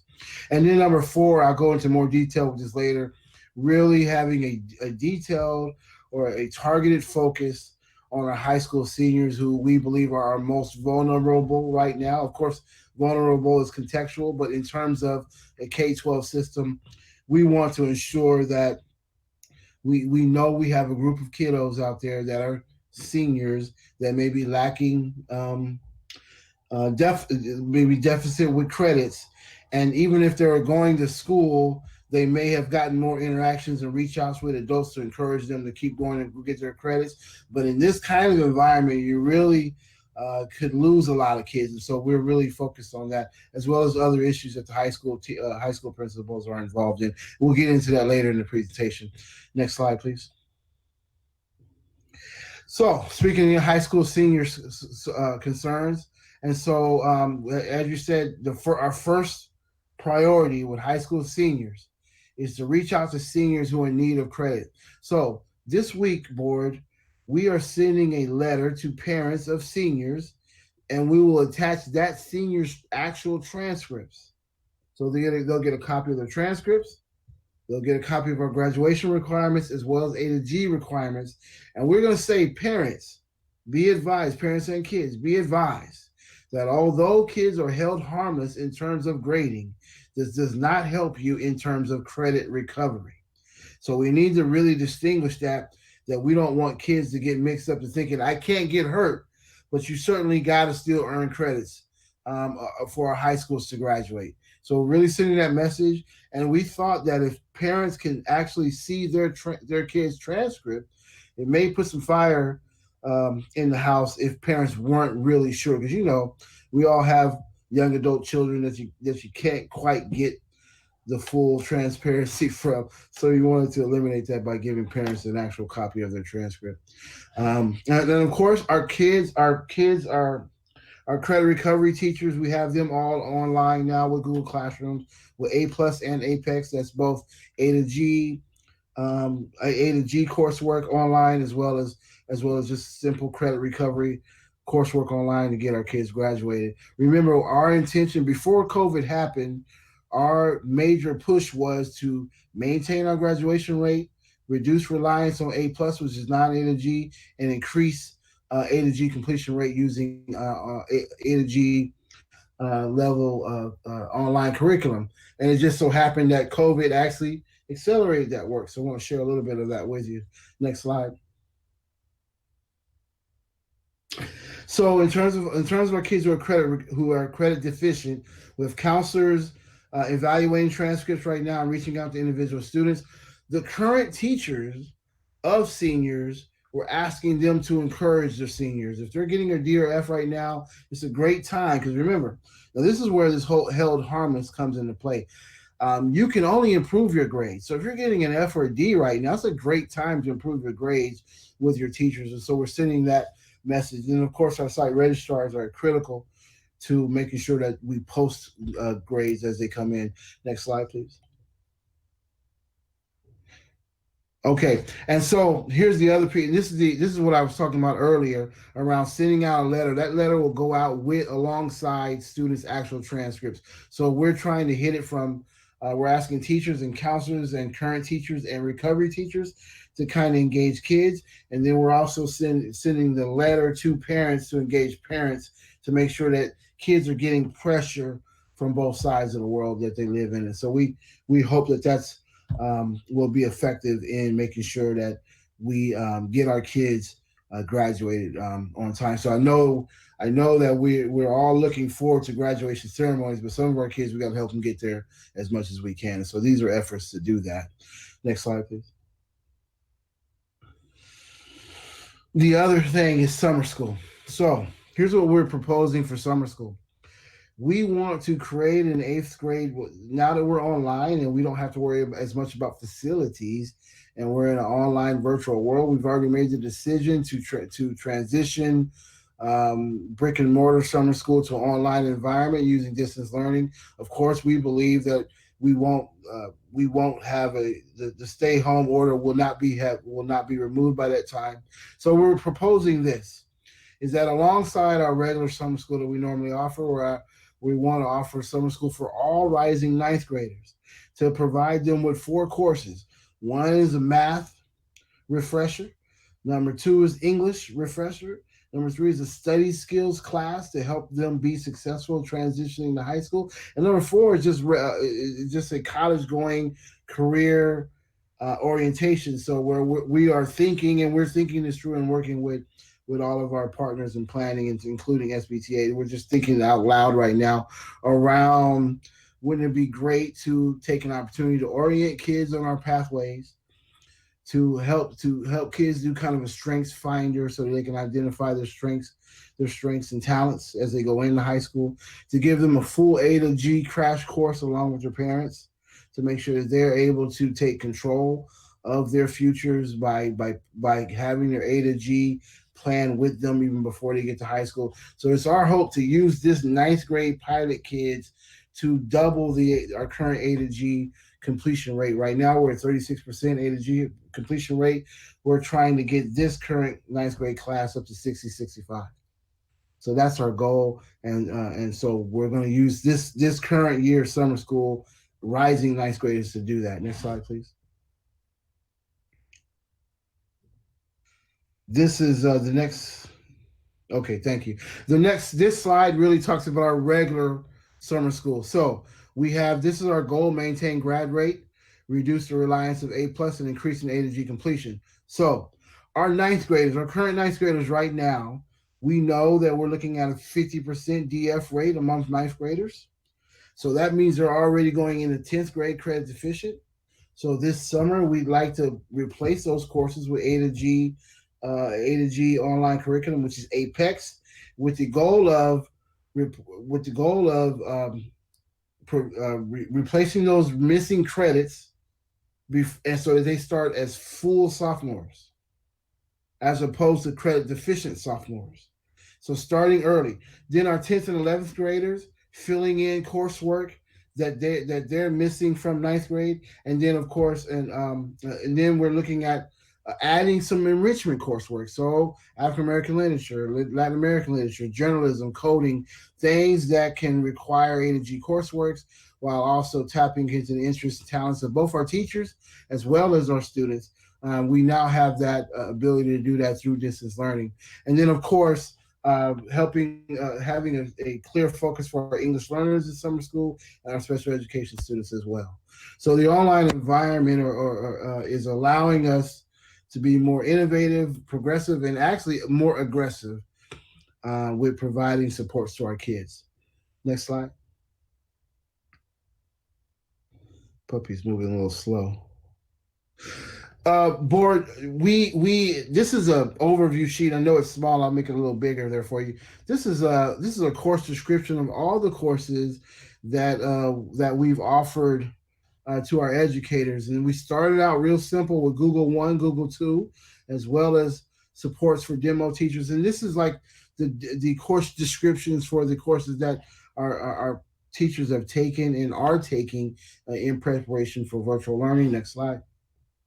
I'm just going to go through real quick to show you some of the data. Oh, wow, we're missing. We're missing a few slides, but this is we are keeping metrics on all the data. You'll see that we're keeping, like, for example, this is the coursework around demonstration teachers. You see that we've had 686 people go through, 437 left a evaluation, and it's a scale of 1 to 5, and so the average is 4.5. And you'll see Don Johnson is particularly for our special education teachers. And so what is happening across the dozen or so coursework that we're offering for teachers and staff, we've had amazing participation. I'll say the majority of our teachers have participated in multiple classes and coursework.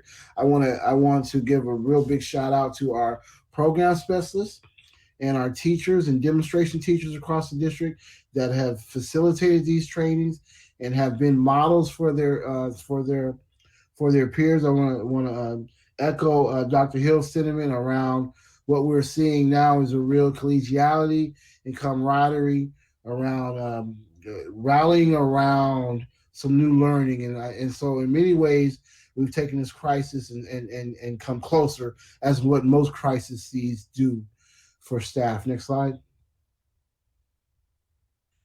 And you see across the board, we're just having trainings. This is just some reports from some trainings. Dr. Volkemer gives you the training metrics for the main classes. This is all across all. We won't go through this tonight. Next slide. But we just want to let you know we're keeping that data. Next slide. I do want to highlight one thing that Dr. Perez, next slide, that Dr. Perez centered on was the family engagement. You'll see at the bottom, family engagement, university virtual sessions. And so we already have begun training our parents on Google Classroom. Overview, you see we've had 71 go through as of last week last week. Not many have stopped to complete the evaluation, but those who have rated very high rankings. We're hoping to get hundreds and hundreds of our parents through this, and we will continue. Dr. Perez's office will continue to listen to our parents, listen to the needs of our parents, and tailor coursework that addresses our parents. I think what we have to consider are the learning needs for our students, our staff, and our overall community. And so that we want to assure the board that that's exactly what we're doing. I think that's the last slide for me. Just go next slide, please, so I can be sure. And as you heard too, here's a great example of being responsive to the needs of our teachers. When we first started going with Google Classroom trainings, we heard resoundingly from our TK, our kindergarten teachers, that this is a tough transition, and as you can imagine, providing a virtual environment for our youngest learners.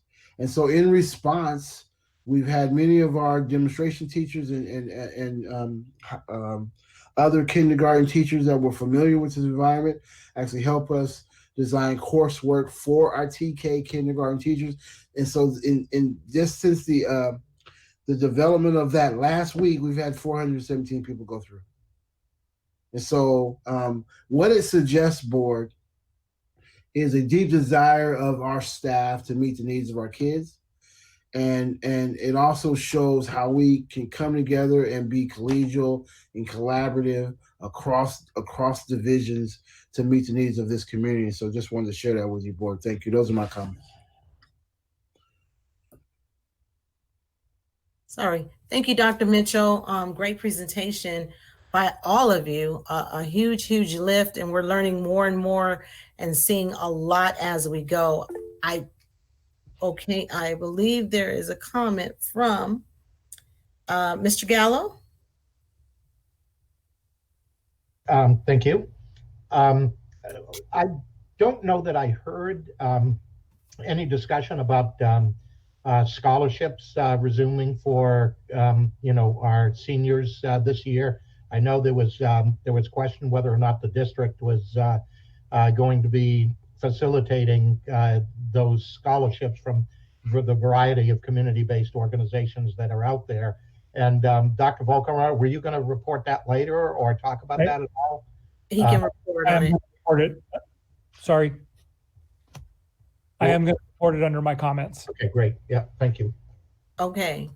All right. So I don't believe there are any other comments in reference to the presentation. So again, great presentation. We appreciate all the hard work that you all are doing and growing and working towards making sure our students are still keeping their educational continuity. So we appreciate it. We will now resume back to item 11.0, consent items. I don't believe there were any items that were pulled, correct? No, okay. So 11.0 consent items, if we can take those all together, can we? I'll move. Second. Okay, it's been moved and properly second. Is there any questions or discussion? If not, Mr. Gallo? Aye. Dr. Hill? Aye. Dr. Flores? Aye. Mr. Tillman, Ms. Rosales Medina, Aye. Dr. Wyatt. Dr. Wyatt, okay. And Gwen Rogers, aye. Aye. Oh, there you are. Okay, your They're communication. working now. You're working now. We can hear you. All right, motion carried. Thank you. 12.0. And we are at 12.1 personnel report. As presented. Thank you. So moved. I'll second. Move to accept the personnel report. Okay. I'll second. All right, it's been moved and properly second. Dr. You have a discussion? I'm sorry. Okay, go ahead. It's always as presented, and I'm just wondering, when was it presented? Or is it just presented because it's on the agenda? I'm just kidding. It's presented because it's on the agenda. Let's vote. Dr. Wyatt. Uh-oh, Dr. Wyatt, you're on mute. Okay, he gave me a thumbs up. Ms. Rosales Medina. Aye. Mr. Tillman. Dr. Flores. Aye. Dr. Hill. Aye. Mr. Gallo. Aye. Gwen Rogers, aye. Thank you, motion carried. 12.2, board ongoing initiatives and reports. So move. Second. Okay, it's been moved and properly second, and I believe Dr. Hill, did you have, Yeah, I have a recommendation, Madam President and fellow board members. In lieu of all the work that's being done by cabinet now, I would make a recommendation that we suspend 12.1 through 12.4 until further notice. Can you suspend the report, the personnel? You said 12.1, the personnel report? Oh, I'm sorry, 12.2 through 12.4. All right. And it doesn't mean they won't be working on it. It just means that we'll suspending the date, their due dates. Okay. Oh, the date. Okay, things or activities that are due. Right. Well, in each area, we have a date we anticipate them to have finished, but I'm assuming everything with distance learning is a priority now. And I don't think, okay. I just don't think they're going to have time to do it. Not only I don't think they have time to do it, I'm not sure I think it's even fair to even ask them. Is that a motion, Dr. Hill? Is that a motion? Well, that's the motion inside the motion. So I second it. Okay, so are we amending the original motion? So the original motion has been amended to suspend 12.2 through 12.2, 12.3, and 12.4. And I think Mr. Gallo, that was it you, Dr. Flores, who made the original motion, or Dr. Dr. Hill did. Okay, all right, and you seconded. All right, okay, so the motion is carried, and I hope you captured that. So the motion is to suspend 12.2, 3, and 4. So I will call for the vote, right? Mr. Gallo, right in the middle of you. Aye, I guess. Yeah. Dr. Hill? Aye. Dr. Flores? Aye. Mr. Tillman? Ms. Rosales Medina? Aye. Dr. Wyatt? Aye. Gwen Rogers, aye. Motion carried. Thank you. All right, so that's fine. Now, and it's been kind of going back and forth just because of the time, but I will now, before we get to the, where are we? Before the review of board requests, we will have our board comments. Okay, good. And, okay, so we will start with, let's see who's looking. Oh, let's start with Dr. Wyatt. Oh, I thank you, Madam President. I haven't had a lot to say today because I know. Oh, Dr. Okay, you put I will something. use my full 5 minutes. Oh. Go right ahead. I hope nobody says anything because a lot of people have been saying plenty tonight. So my turn. Be patient. Claim your no. time.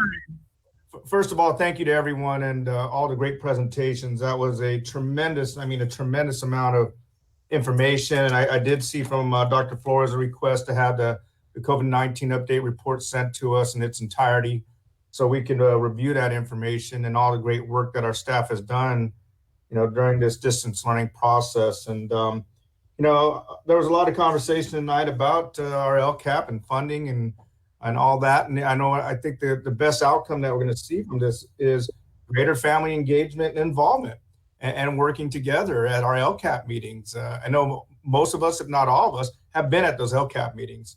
So, what I see now is going deeper into the conversation, increasing our level of transparency and doing exactly what we've been doing, working with all of the groups that, many of our folks have talked about today in their public comments. And so I'm really excited about that because it's the work we're doing already every day.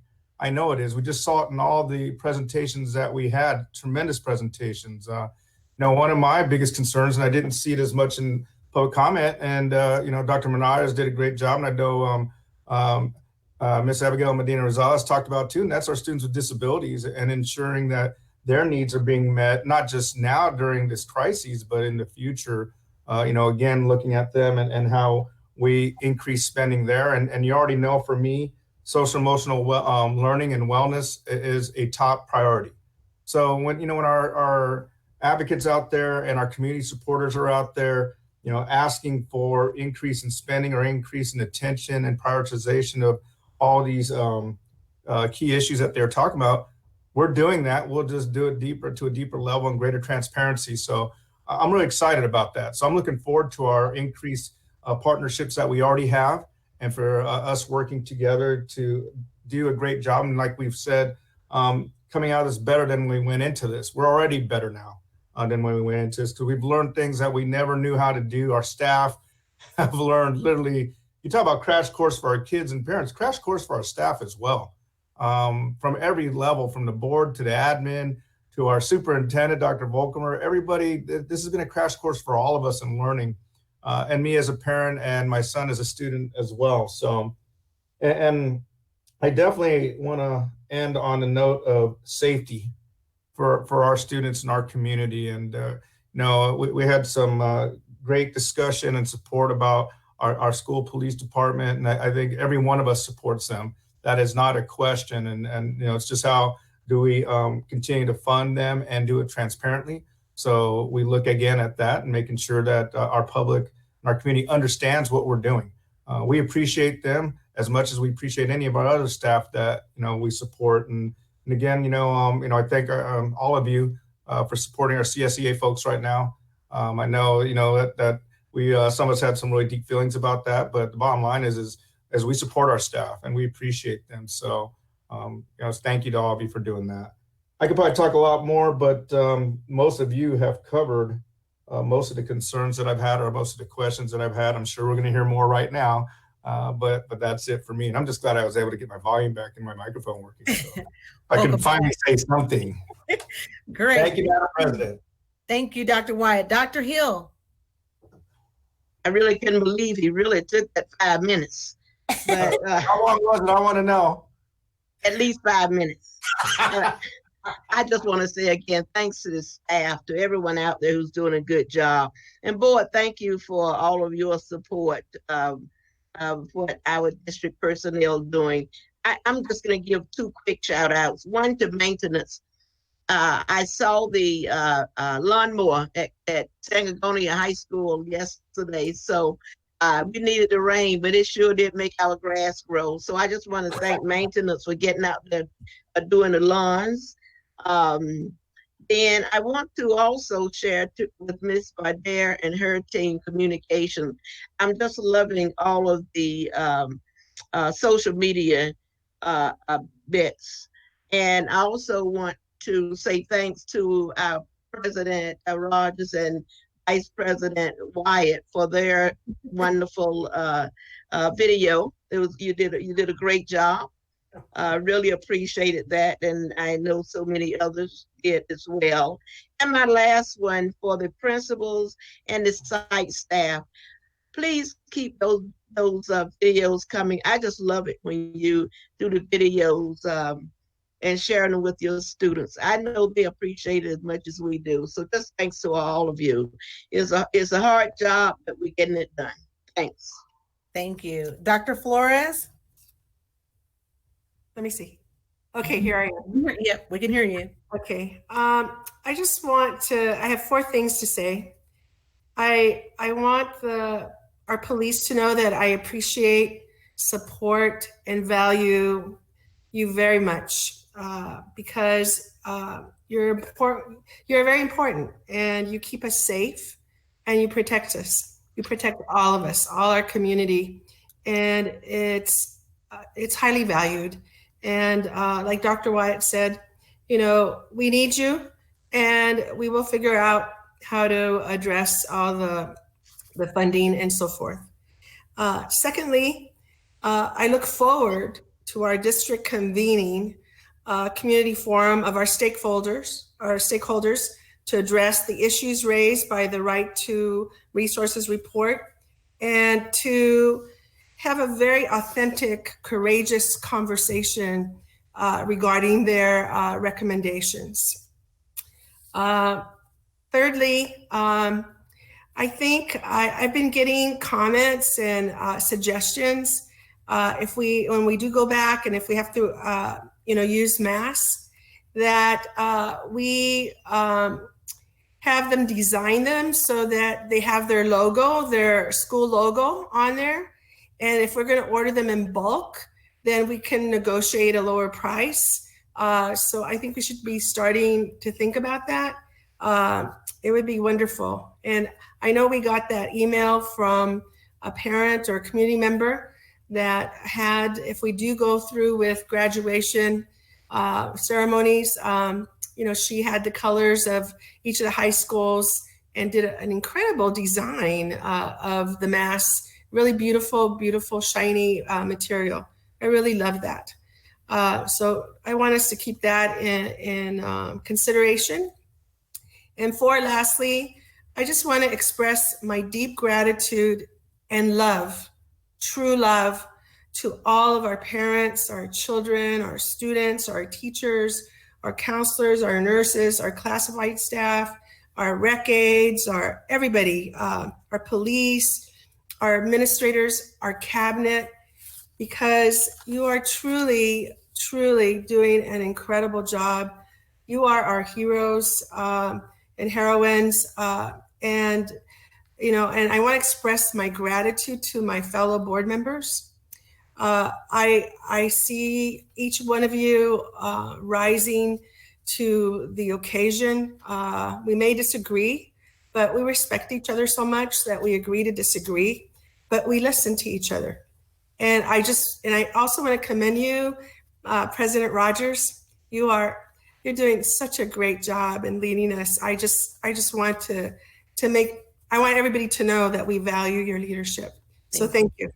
Thank you. All right, Ms. Rosales Medina. Thank you. Same thing as everybody's mentioning.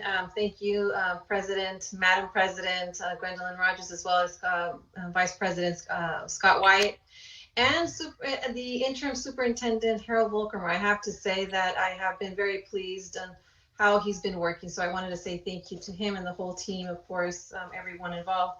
I do want to ask, though, regarding some of my concerns, and I know this was part of the presentation, but I didn't really address it then, was regarding how the information is disseminated to families. And one of the concerns, because I receive messages like many of you receive messages, what does it look like? My son is one of those that will ask, Mom, when do we start the classes? And this should be information that students should already know, and they don't have to necessarily reach out to their parents. This should be something that all students, and so when we heard during the public comment, one of the parents wanted to find out how do they get information for their students in classroom, that should have been already sent to the student directly. So we want to make sure that every school site is really connecting with students on what the steps are. Will all of the classes be virtual classes? Will some of the classes just be putting simple assignments on and students are completing as they go? And so I think one of the things that students do crave seeing each other. And if we try to support and promote more of the virtual classes, the Google classes where they're actually seeing each other as a way also to try to interact with students, I think that's a great idea. Out of 6 classes, my son, 7 classes, only 2 of them have sent out for virtual classes. So then that's just something that we want to make sure that our schools and teachers and really sending out what does it look like, even if it's a brief step-by-step, this is what it's going to look like. Because I know that I have been receiving several messages and wanted to make sure that we clear that up. And I don't know how possible it is, but if there's a way where we can have maybe like for instance, Sanji, a school site, there's so many students there, but then having segments where there's ways to socialize. I know that within work environments, we're able to try to socialize. Doing this, we're able to socialize a little bit. I'm wondering if there's a way where we can have students also socialize amongst themselves in a safe environment through one of those virtual groups that we see online all the time. And that's basically it. Thank you. All right, Mr. Gallo. Yes, thank you. I think I want to start off by thanking Harold for not retiring last year, even though I bet he wishes he did, that's for sure. And his commitment of his entire team. I mean, I know, Gwen, you've been every step of the way with them there and stuff, and I really thank you for that as well. But Dr. V, man, has stepped up, and he's been with this district for 140 years, just one less than Margaret. And it's just, it really is a pleasure to work with a leader that gets it, that is sensitive to people's needs. And I mean, not only staff, but students, parents, etc. And really trying to do strategic work amidst a tactical objective. And this is trying times. It really is, and we're all learning together here. But I think this is organized. It's being done calmly, even though I'm sure they've had plenty of uncalm moments during this crisis to roll things out and everything. And I think, all in all, this has gone very, very smoothly. Now, it'll only get better. That's my comment. And so I just want to thank the entire team for their great work. Thank you, Mr. Gallo. Dr. Flores, you said you had something more? Yeah, is my mic on? Yes. Okay. Thank you, Madam President. I want to echo Mike's praise for Dr. Volkemer. Harold, for my 14 years on the board, I just want to commend you. You're such a steady state. You're a good listener. You believe in all of us, all your staff, teachers have confidence in you, parents, you're reachable. What I like is you don't get too upset, even though maybe inside you are, but you don't show it. But I just want to echo what Mike said. And I think all of us, all the board, we really greatly appreciate you. And also, Scott, you're not forgotten. I value your leadership as well. You are just a wonderful leader. You bring such different perspectives, and you keep us grounded. And I just appreciate every one of you. I appreciate for everything. So thank you very much. Thank you. Mr. Tillman. Okay. All right. Where'd it go? I don't know. Maybe he's having technical difficulties with his computer. I think you guys blocked us today. But I will say, I think you guys, I will not repeat everything that was already been said because I totally agree. I think our theme, I don't know where it's coming from or came from, but this "we're in it together" is just, it encompasses everything that we could ever say or do. And we are in this together. Last night, I was able to find out we had some early graduates. And so I had to reach out to the communication department. And so they're on top of that and was just sent me the information, and first thing this morning, things were done. So I echo that they are our communication line, because right now everything is virtual or on computers, and that line of communication is important to be able to respond. So I certainly appreciate that. I truly enjoyed Cajon's mass choir that they had came together on the internet together. 3-part harmony was wonderful. And just keeping in line with the fact that we're in it together, I'm looking forward to Friday, spending some time hearing from the 2020 graduates. So I'm excited about that. And as we said earlier, we're constantly working together. And that's, I failed to previously, when we first went into this and we had to make some decisions about food and how we're going to do things, I want to give a shout out to Fatima Adami, who stepped up right in the midst of some things and started, they started working with food on their side, and we were working with food and trying to bring it together. And that's what community is all about. So we are truly in this together. I appreciate all of you. I appreciate just the entire San Bernardino City Unified School District workers and everyone that's doing what they need to do to make sure that we can, land better, as Dr. Volkemer said. So having said that, Dr. Volkemer, you're going to give us the superintendent comments, and then somehow Dr. Menares is going to wrap all of this up, I think. Well, board, I know the hour is late, so I'll make my comments brief. First of all, thank you for the kind comments. But this has been a total team effort. Everybody you heard from tonight, every single presenter has just done, I can't describe, really words fall short of the amount of work they've done, the quality of work they've done. And each and every one of them has teams behind them that are just boots on the ground, grinding it out, making history, really. And I'm just so proud to be a part of this team. I thank you for your guidance and your leadership. You've been there every step of the way. We appreciate that. Thank you for letting us give you a drink from a fire hose this evening in terms of how much we covered, but there's just so much going on, and we know that you want to know those things so you can share them in the community. A couple celebrations. My pleasure to share with you that another of our Royal Valley High School's career pathways has been awarded gold certification by the Linked Learning Alliance. The digital media pathway has earned this level of distinction, and we're so proud of what they've done. That's actually our goal for every one of our pathways. But we want to congratulate Principal Bernardo Valenzuela and his team for this outstanding recognition. Just a great job. Absolutely. Also want to send a hearty thank you, and this is the answer to your question, Mr. Gallo. Board, please join me in sending a hearty thank you to the San Bernardino Community Scholarship Association for their decision to move forward with scholarship activities for the class of 2020.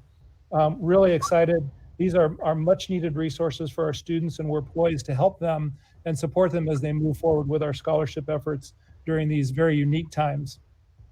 And then finally, I wanted to make an announcement, and that is 2 weeks ago, the governor began to discuss reentry and what softening our stay-at-home order might begin to look like in the days ahead. And as he described the process and the metrics that he'll use to make that determination, he also made mention of the possibility of schools reopening in what he's calling a physically distanced environment. And actually, Tony Thurman, our state superintendent of public instruction, late this afternoon in a Facebook live session, echoed the comments about physically distanced environment. This would obviously be a very significant shift for all of us, and one that affects many functions within our district. And I have to try to imagine a kindergarten class with a group of spirited young 5-year-olds trying to stay 6 feet apart at all times. I'm really going to kind of relish the thought of what that might look like. But it's really important that we think ahead and be well prepared. So I've asked Dr. Menares to assemble a broad-based working group to monitor upcoming guidance in this issue, explore the various options that may be available to us, and determine how we would make sure that any option that is given to us or that we would choose would meet the specific needs of our community. And that's what's most important for us. So I'm looking forward to that work. It would include calendar considerations for 1920. This is an exciting time. We're excited about the work, and we'll bring you progress reports as the work unfolds. So those are my comments for this evening. Thank you very much. Thank you, Dr. Volkemer. And now we are back at 13.1, review of board requests. And I believe, is that Dr. Menares that's going to come on the line? That is me. There Okay. you are. See how I did second time around. So you motioned, Mr. Tillman motioned, and then there was a second and an approval to agendize moving the start of the 2020-21 school year. And Mr. Gallo also suggested that a calendar committee representative be part of that discussion. Is that accurate? The next one, when, no, I have to read my notes. Oh, this was from Dr. Hill. When training parents, Dr. Hill recommended that a student is there to kind of help coach and support the parents with the online platform. And so we'll put that into some consideration. The next consideration also comes from Dr. Hill, which is to do some type of a parent survey just to get kind of a level of comfort or learning of the parent when they're starting the actual Google training. So really good pre-assessment idea. Ms. Medina has asked for the total number of meals served to date. So Ms. Christakis will get that out for you. Dr. Flores has asked that we consider convening a community forum, I think that's what you called it, Dr. Flores, to talk about the right to resources report. Let's see. I think this was Dr. Flores also. If we need to have masks when we return to school, to have them reflect the school logo and look into ordering in bulk so that we can get those moving. I also asked Dr. Menares if we could explore other sites for meal distribution. Thank you. Mm-hmm. Explore additional sites for meal distribution.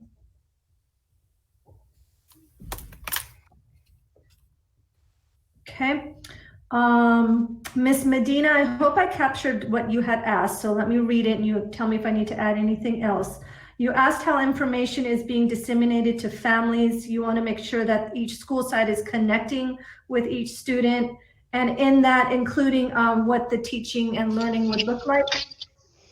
Yes, even if it was a guide, something, what to expect. But if there's a way where all students are connected through some means, or maybe a student is receiving the information but not really opening it, at least someone in the household is able to ask, know what's going on and what does it look like.